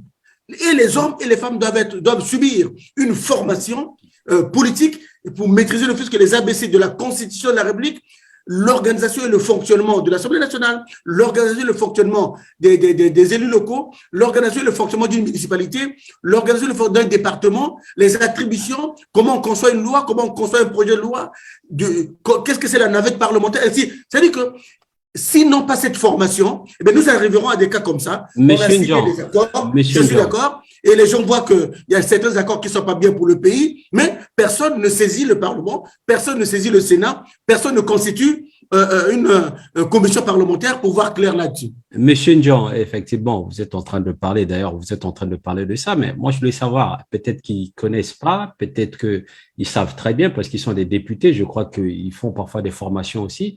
Est-ce que ces députés-là que vous venez de parler, s'ils ne prennent pas la parole, est-ce que parce que, honnêtement, comme monsieur David venait de dire, est-ce que parce qu'ils n'ont pas peur, tout simplement? Peur de qui? Je tiens quand même à le dire que le parti au pouvoir est majoritaire à l'Assemblée nationale. Mais il y a oui, mais cela n'empêche pas qu'ils puissent parler. Ouais, mais justement, est-ce qu'ils n'ont pas peur aussi, peut-être quelque part? Parce qu'après, mais on connaît un peu, vous faites semblant, quoi. Non, mais dites, appelez-le, écoutez, monsieur Keto, appelez le chien par le chien. Justement, mais alors, dans l'Assemblée, effectivement, le parti a organisé à l'Assemblée nationale, il y a le président, effectivement, je ne sais pas comment on l'appelle, qui nous gère… Nous avons 151 députés, justement, 90 du PCT. Oui, mais 90, effectivement, il y a des responsabilités partagées quelque part. Donc, je suis un peu convaincu que s'il y a d'autres qui ne parlent pas, parce qu'on va leur tirer les oreilles, tout simplement. Est-ce que ce n'est pas des députés Goudillot, des bénis oui, tout simplement? Non. Monsieur Keto, je vais vous répondre, monsieur Keto. Non, attendez, bon. Allez-y, monsieur David. Oui, parce que, bon, monsieur Ndion, en fait, c'est ce que je répète depuis le départ. Vous dites des choses contre votre conviction profonde. En fait, c'est-à-dire, vous récitez. Là, vous récitez. Un député doit faire ci, un député doit faire ça. Mais, vous savez, on pose généralement 3 questions essentielles. Quoi, pourquoi, comment? Monsieur Keto vient de dire le pourquoi. Pourquoi ces députés sont dans cette situation? Pourquoi? Et après l'autre point, mais il est important. Voilà, en fait, vous évoluez ici. Vous voyez comment fonctionnent les institutions. Vous voyagez, vous avez une formation, une culture. Je vous dis clairement, entre nous, tous ces éléments-là devraient vous pousser à ne pas défendre l'indéfendable, à ne pas expliquer l'inexplicable. Vous savez très bien la, la, la situation politique factuelle du Congo. Mais vous êtes très sympathique quand vous développez dans votre rhétorique que j'aime bien. Seulement la réalité, quand on se cogne contre elle, on la voit que ça existe. Les gens sont atomisés, le professeur Penizocourt. Les députés, pareil. Et ceux qui sont dans les partis, dans les différents partis, quand je disais qu'il n'y a pas d'opposition officielle, c'est ça. Est-ce que vous pensez, entre quatre yeux là, nous deux là, on se regarde, est-ce que vous pensez qu'un Sati Mabiala, c'est un opposant? Je le mets au défi,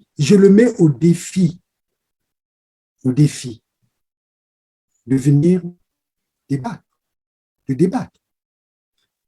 Parce que tout simplement, les gens ont peur. Ceux qui parlent ont peur. Moi, je préfère que tu dises ceci, M. David. Moi, je considère l'opposition congolaise, je la classe à peu près en deux grandes catégories.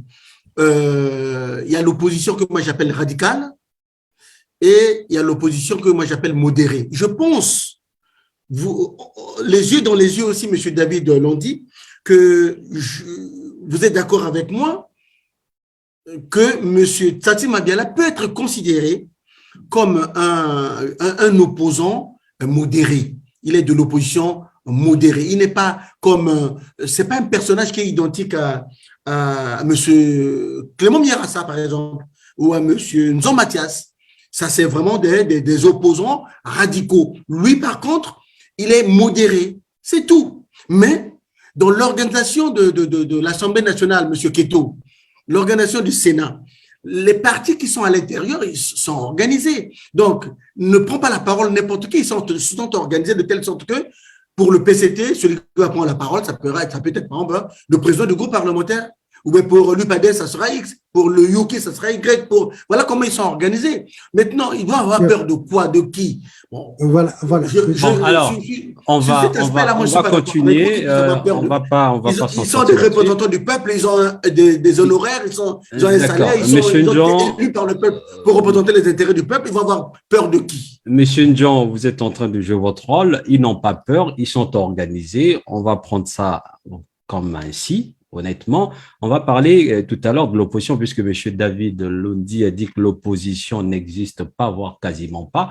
Et donc, je voudrais effectivement savoir, est-ce qu'on peut dire aujourd'hui que des leaders de l'opposition sont comme des caméléons politiques, sans conviction d'ailleurs, comme des oiseaux migrateurs. Ils se déplacent dès que change l'horizon et passent la saison dès que bouge le centre de leur intérêt. Ils sont frappés de discrédit. Les citoyens sont convaincus qu'ils défendent d'abord leurs intérêts personnels avant ceux des Congolais. Ils n'ont pas des convictions politiques et ne font de la politique que pour le ventre. Qu'est-ce que vous pouvez dire par rapport à ce que je viens de dire, déjà par rapport à ce que vous avez expliqué? Est-ce que ça montre la réalité des choses au Congo-Brazzaville concernant l'opposition congolaise? Monsieur David. Oui, ok, merci Monsieur Keto. Vous savez, je ne sais pas si vous avez lu Le Prince de Machiavel. Ou bien l'exemple le plus frappant, c'est Hitler qui prend un poulet, il le plume, il le lâche, il jette le maïs, le poulet revient alors qu'il est… Voilà. Au Congo, on a placé les gens dans une situation de précarité financière telle que leur survie familiale dépend souvent de leur positionnement par rapport au système. C'est une réalité. Et ça, c'est comme l'exemple du poulet qu'on plume, quand on jette le maïs, il court encore. Machiavel dit ceci, concrètement. La peur est la forteresse des dictateurs. Donc, il faut instiller une dose de peur dans les populations pour que celles-ci ne remettent jamais en question le pouvoir du dictateur. Donc, ceux que vous citez là, moi, je ne les condamne pas quand il n'y a pas d'opposants. Mais c'est des gens qui doivent vivre, qui ont des familles, qui n'ont qui n'ont pour autre moyen de vie que de se comporter comme ils se comportent, mais contre les populations, par contre. Puisque c'est des personnes qui doivent vivre, après, M. Ndion pourra rebondir, puisqu'ils doivent vivre. Donc, on pourra dire tout simplement que le véritable ennemi de l'opposition congolaise, c'est l'argent. L'argent qui corrompt, l'argent qui achète, l'argent qui tue, l'argent qui divise. Que répondez-vous, M. Ndion, rapidement? Écoutez, moi, je ne peux pas me permettre d'affirmer, comme le fait M. David Londi, qu'au Congo, il n'y a pas d'opposants, qu'au Congo, les gens sont relativement versatiles et qu'ils font de la politique ventrale. Non, je ne peux pas dire ça. Moi, j'ai beaucoup de respect pour tous les leaders de l'opposition. Ils sont nombreux, que ce soit M. Tsatsi Mabiala, que ce soit M. Nzon Mathias, que ce soit M. Clément Mirassa. C'est des gens extrêmement intelligents qui font leur rôle. Là, ils sont dans leur rôle de l'opposition. Tout comme moi, je suis dans mon rôle de parti majoritaire, je défends le PCT. Eux, ils sont dans leur rôle aussi. Ils défendent les intérêts de leur parti. Voilà leurs opinions, tout à fait normal. Mais moi, j'aurais voulu qu'on pose la question autrement. Si M. David l'ont dit, au Congo, selon vous, il n'y a pas d'opposants parce qu'ils ont faim, parce qu'ils ont un rapport avec l'argent qui est difficile. Mais en France, à l'étranger, vous pensez que l'opposition existe? Quelle est sa valeur ajoutée? Qu'est-ce qu'elle fait? Attendez, je veux vous dire une chose. Il y a une première question avant. Quand est-ce que le PCT a été minoritaire au Congo?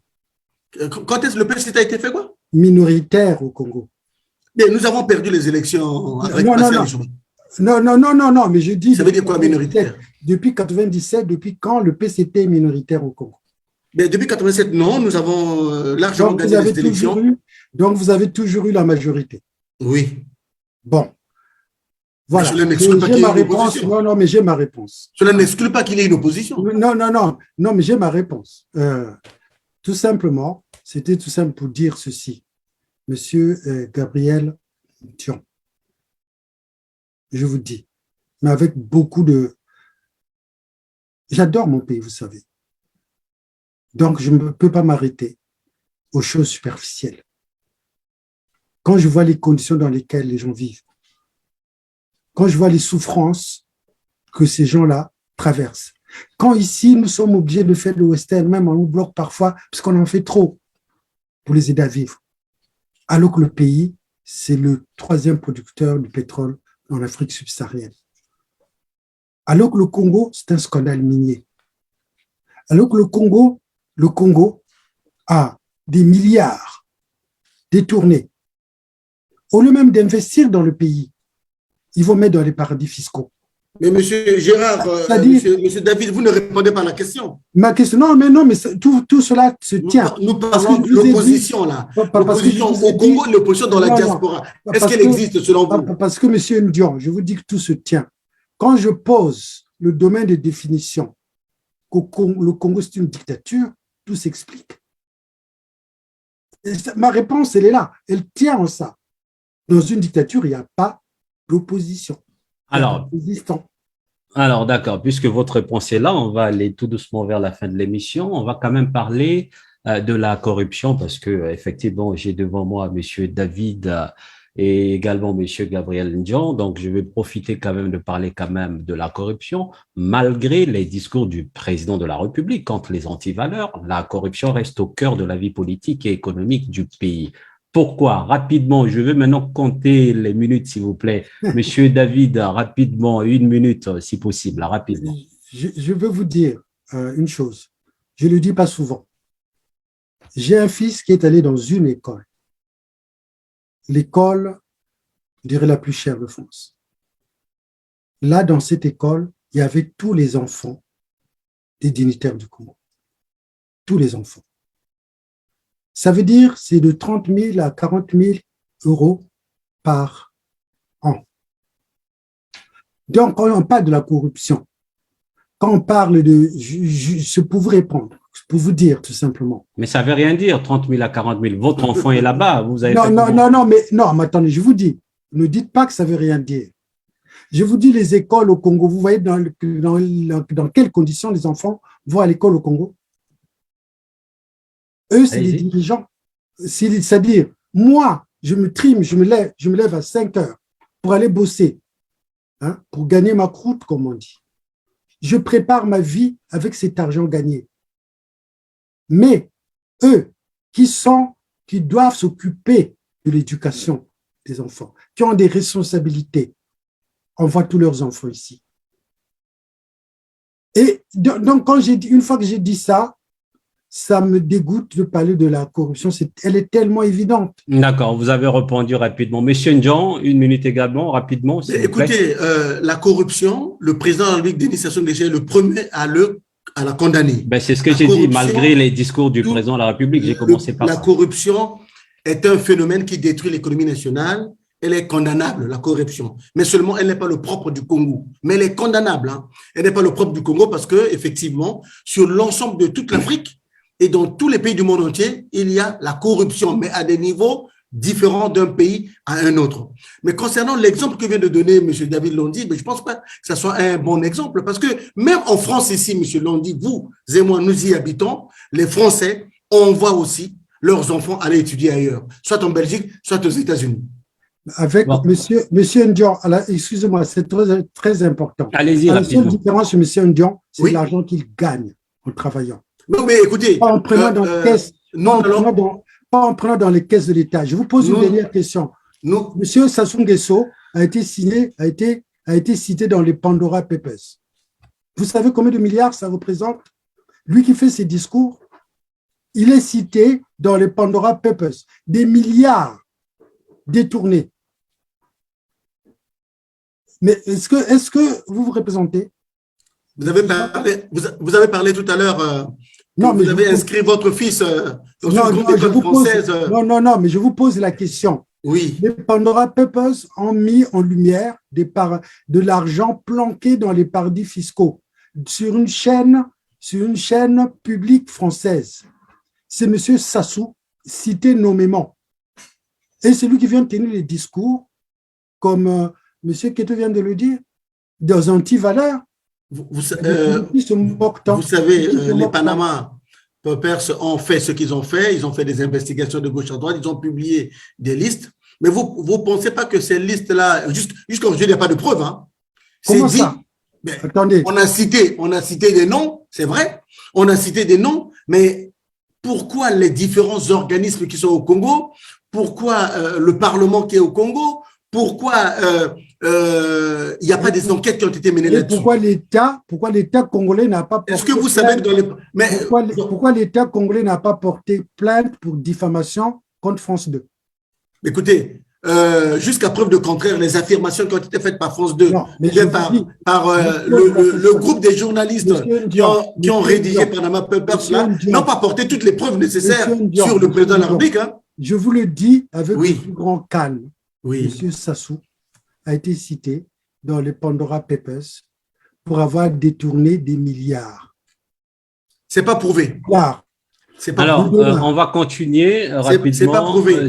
Selon M. Ndian, c'est pas prouvé. Rapidement, M. Ndian, rapidement. Oui, je vais terminer là-dessus parce qu'il venait de prendre un exemple. Selon lui, son fils serait inscrit dans l'une des écoles les plus prestigieuses de la France, qui coûte extrêmement cher, où il paye 40 000 euros par année et on y retrouve tous les enfants des dignitaires. Vous, certainement, vous pouvez justifier vos 40 000 euros par an pour payer les frais de scolarité de vos enfants.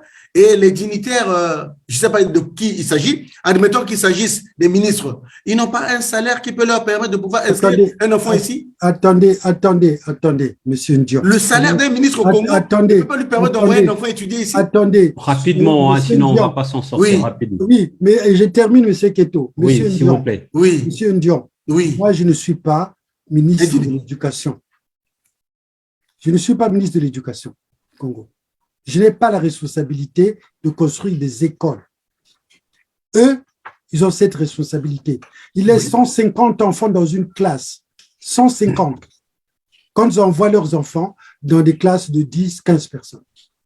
Ce n'est pas une situation agréable, monsieur David Londi, je le dis et je le reconnais. Ce n'est pas une situation agréable. Moi-même qui vous parle, je suis enseignant. Donc, une classe où il y a 50 déjà, ici en France, c'est déjà pléthorique. À plus forte raison, jusqu'à 250. Mais je rappelle que les classes au Congo qui ont plus de 250 élèves, c'est pas dans toutes les écoles, c'est pas dans tous les collèges, c'est pas dans toutes les tous les lycées ou encore à l'université. Oui, il y en a, je suis d'accord avec vous, c'est déplorable. Mais j'aurais voulu que vous puissiez dire ceci. Il appartient, nous demandons au gouvernement de faire des efforts pour qu'une politique de l'éducation nationale, une politique de construction progressive, année par année, des écoles, puisque la démographie, la population scolaire augmente d'année en année, il faut qu'il y ait aussi une politique de construction des bâtiments, des écoles, des collèges, des lycées aussi, de façon croissante. Mais au Congo, il y a bel et bien des écoles, il y a bel et bien des lycées, il y a bel et bien des collèges, où le nombre est aussi normal, acceptable. Mais il y a aussi, bien sûr, où les classes sont pléthoriques. Alors, Monsieur Ndjo, effectivement, les classes sont pléthoriques. Ça aussi, c'est le travail un peu des députés aussi, hein, pousser le gouvernement, surtout les députés de la majorité présidentielle. C'est ce qu'on disait. Donc, Monsieur Ndjo, je disais, vous êtes du pouvoir. Est-ce que l'honneur de représenter le peuple congolais à l'Assemblée nationale, puisque ça vous tient à cœur l'Assemblée nationale, ne présuppose pas la fin de tout conflit d'intérêts? De la corruption. Pourquoi nos députés sortants, pas tous bien sûr, vont construire des écoles, des dispensaires, des ponts dans leur circonscription? Est-ce que c'est le rôle d'un député de la République? Merci beaucoup de me poser cette question, Monsieur Keto. Au Congo, il y a un problème de culture politique. Au Congo, il y a un problème de méconnaissance totale du rôle et des attributions d'un député, du rôle et des attributions d'un sénateur, du rôle et des attributions d'un conseiller départemental, du rôle et des attributions d'un conseiller municipal. Il y a certains, je ne mets pas tout le monde dans le même panier, il y a certains Congolais qui comprennent ces notions. Mais il y a certains Congolais, beaucoup malheureusement, qui hélas ne comprennent pas les attributions, les fonctions d'un conseil municipal, d'un conseil départemental, d'un sénateur, d'un député. Voilà pourquoi, malheureusement, la sociologie congolaise fait en sorte que les députés qui sont là, les sénateurs qui sont là, les conseils départementaux, les conseils municipaux qui sont là, font de l'amalgame. Ils s'adaptent par rapport à la société. Alors que ce n'est nullement le rôle d'un député d'aller construire des routes. Ça, c'est une tâche régalienne qui appartient à l'État. OK? Ce n'est nullement le rôle d'un conseiller municipal, d'un conseiller départemental, d'un sénateur d'aller construire des ponts, des chaussées, des routes, des écoles. Non, pas du tout. Le député, pour ne m'arrêter qu'au député, son rôle c'est un représentant du peuple. Il a un mandat national, il représente les citoyens. C'est tout. Il est là pour concevoir des lois. Il est là pour discuter les lois. Il est là pour proposer des lois qui vont aller dans le sens de l'organisation du développement socio-économique du pays. Le député est là pour représenter la souveraineté nationale. Le député est là également pour pouvoir sanctionner l'action du gouvernement. Le député est là aussi pour pouvoir même émettre des motions de censure et voire même suspendre de ses fonctions un ministre, un gouvernement qui n'a pas bien travaillé. Son rôle est un rôle hautement intellectuel. Il propose des lois, il propose des... Voilà. Son rôle s'arrête là. Le député n'a pas un budget qui lui permet d'aller construire des routes, mais finalement, le rôle de l'État, ce sera quoi? Mais au Congo, on confond tout.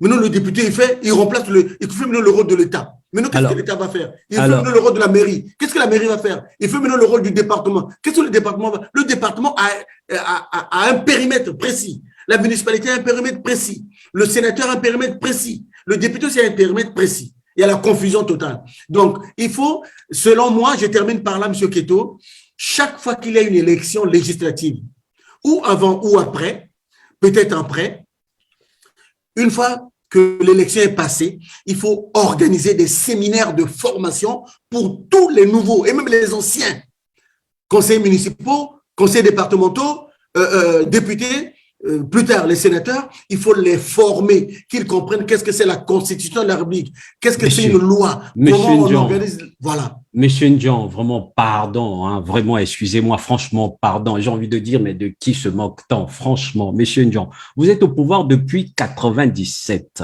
Est-ce que tout ça c'est connu, hein? Depuis 97, vous avez la majorité au Parlement. Ce qu'on est en train de dire là, les députés qui vont construire des Mais tu as ponts, vu combien de nouveaux il y a? Est-ce que vous avez oui, vu la mais liste cette là année, non, mais aujourd'hui, je ne parle pas de cette année, je parle absolument de cette année, Ben là, on depuis parle d'aujourd'hui, là. 97. Des Monsieur, élections. oui, mais pourquoi ça change pas? Vous êtes au pouvoir depuis 97. Depuis 97, il y a des élections, il y a des Il n'est pas députés. trop tard pour bien faire, monsieur Keto. Il n'est pas trop tard pour bien faire, monsieur Keto. Si les années passées, on ne l'a pas fait, mais on peut commencer maintenant. Il n'est pas trop tard. Monsieur Ndion, en fait, je constate que vous êtes de l'opposition, en fait. Tout le raisonnement que vous faites, tout le développement que vous faites, en fait, vous êtes de l'opposition.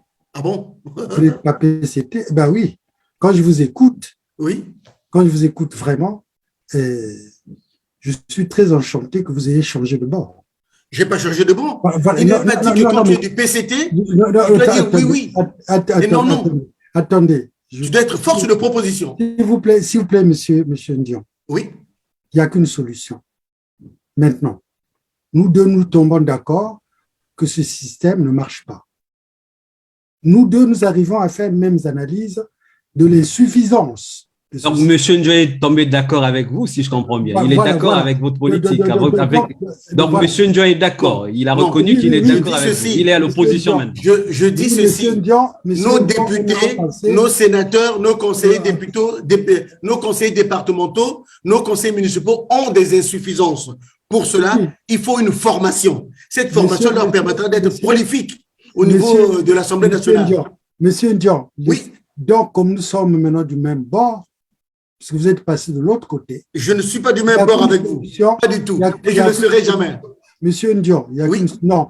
Je suis réaliste et tout. Regardez, quand vous dites jamais, vous êtes arrêté. Ce n'est pas progressiste comme pensée. Hein. Non, je dis. Voilà, je vais vous dire. Là, il faut reconnaître les insuffisances du parti, je les reconnais. Mais là, il faut pas reconnaître, je les reconnais. On va commencer. Monsieur David, je reconnais qu'il y a des insuffisances. Monsieur Ndion, on va commencer, sinon on ne va pas s'en sortir. Monsieur Ndion, vous êtes à la majorité présidentielle. Monsieur David, résistant à l'opposition et que surtout l'opposition congolaise n'existe pas. Alors, nous allons continuer notre émission parce que vraiment, nous allons vers la fin. Monsieur David, vous avez quand même parlé, hein, je vous ai écouté depuis le début de l'émission, hein, c'était vraiment intéressant, je vous le dis très honnêtement, mais je voulais quand même, je ne vais pas faire la politique fiction, permettez-moi au moins de rêver quand même. Alors, si vous devriez passer 2 jours avec le président de la République, son Excellence, Monsieur Denis Sassou Nguesso, je dis bien, après avoir écouté attentivement ce que vous avez dit, vous lui direz quoi, honnêtement? Je lui dirais de partir. Parce que le problème, on ne peut pas résoudre un problème avec ceux qui ont provoqué le problème. Je lui demanderai de partir, mais le plus rapidement possible. Partir rapidement, on est quand même, il a été élu démocratiquement. Comment ça, élu démocratiquement? Bien sûr que oui. Les résultats programmés, notamment Internet coupé. Ça, c'est une chanson dépassée, M. David.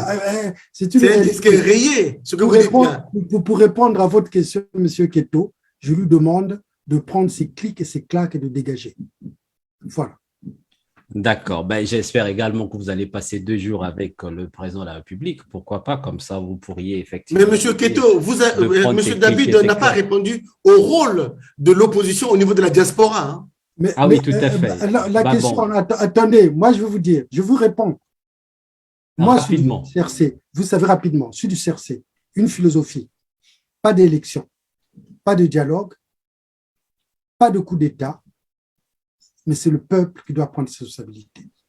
La philosophie résumée en 4 phrases. Alors, est-ce que sur la place de Paris, l'opposition existe? Vraiment? Si à Brazza, ça n'existe pas au Congo, est-ce qu'à Paris, l'opposition existe? La résistance existe. Juste la résistance, donc il n'y a pas l'opposition. Bien sûr, vous résistez. Bien sûr. La D'accord. Alors, Monsieur Ndion, nous sommes arrivés au terme vraiment de cette émission. Votre dernier mot, rapidement?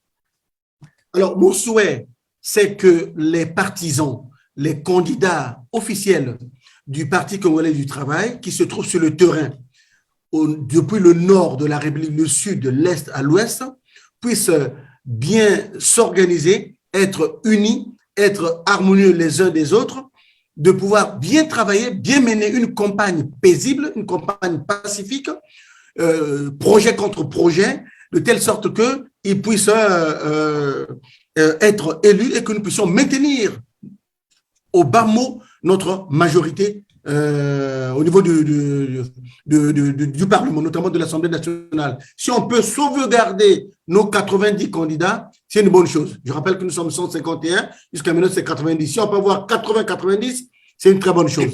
Parce que sinon, si on n'a pas la majorité, ça sera compliqué. Vous avez vu ici en France, la REM a perdu sa majorité absolue. Ça devait compliqué pour le président Emmanuel Macron. Si nous perdons la majorité, ça sera compliqué pour que nous puissions réaliser le projet de société de son Excellence, le président Denis Sassou. Monsieur Ndion, un dictateur n'organise pas les élections pour les perdre. Voilà une vérité. On n'a jamais vu au monde. Alors, un dictateur organiser les élections pour les perdre. Mais je me permets de vous répondre, Monsieur David, simplement en vous rappelant un fait historique. Le président Denis Sassou Nguesso a bel et bien organisé les élections, il les a perdues. Et il a laissé la place pacifiquement pour la première fois au Congo, sans effusion de sang, à son Excellence, Monsieur Gabriel. C'est fini, on ne revient plus là-dessus, c'est fini, c'est passé. Allez lire la conférence. Monsieur David, c'est fini, on ne revient plus là-dessus.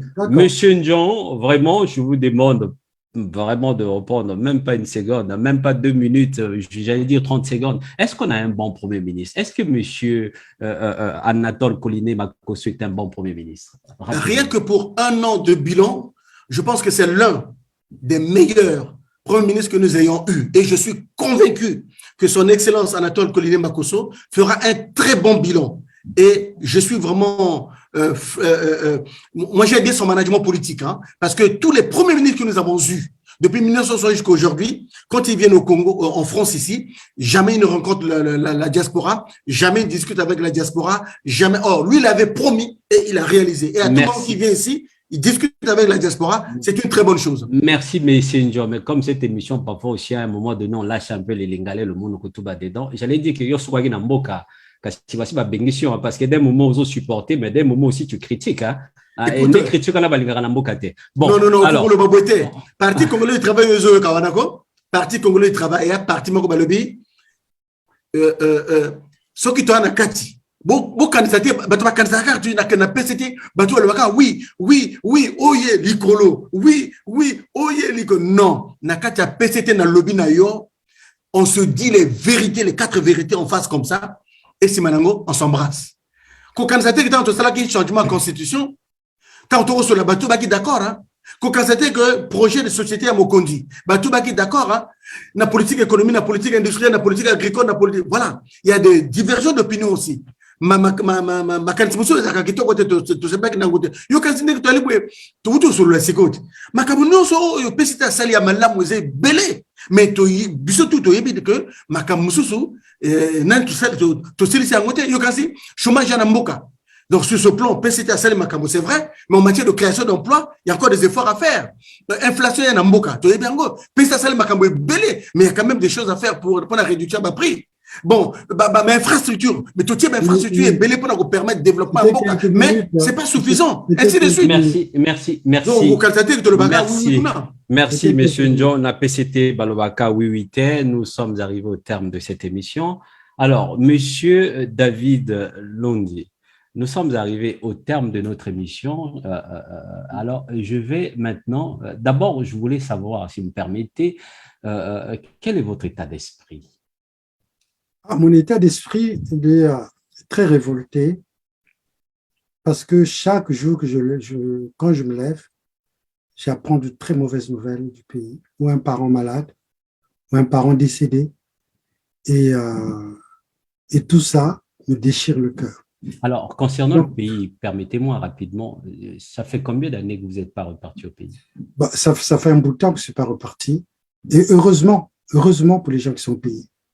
Parce que pour la bonne et simple raison que le fait que je sois ici me permet de subvenir au maximum de besoins des gens. C'est normal, si vous payez 40 000 € de frais de scolarité de vos enfants, donc vous avez les moyens ici. Monsieur Ndion, on a terminé. Avec ce salaire-là, moi, je peux pas aller au Congo. Monsieur Ndion, on a terminé. Vous ne parlez plus, on a terminé. Nous avons terminé l'émission. Donc, l'invité phare ici, c'est monsieur David Londi. Donc, on va lui laisser terminer. Alors, monsieur David, je ne sais pas si vous avez un mot à dire. Sinon, je vais maintenant vous proposer un exercice qui n'est pas un jeu. Je vais vous poser des questions sous forme des questionnaires, si vous me permettez. Alors, Oui. c'est parti. Monsieur David, Oui.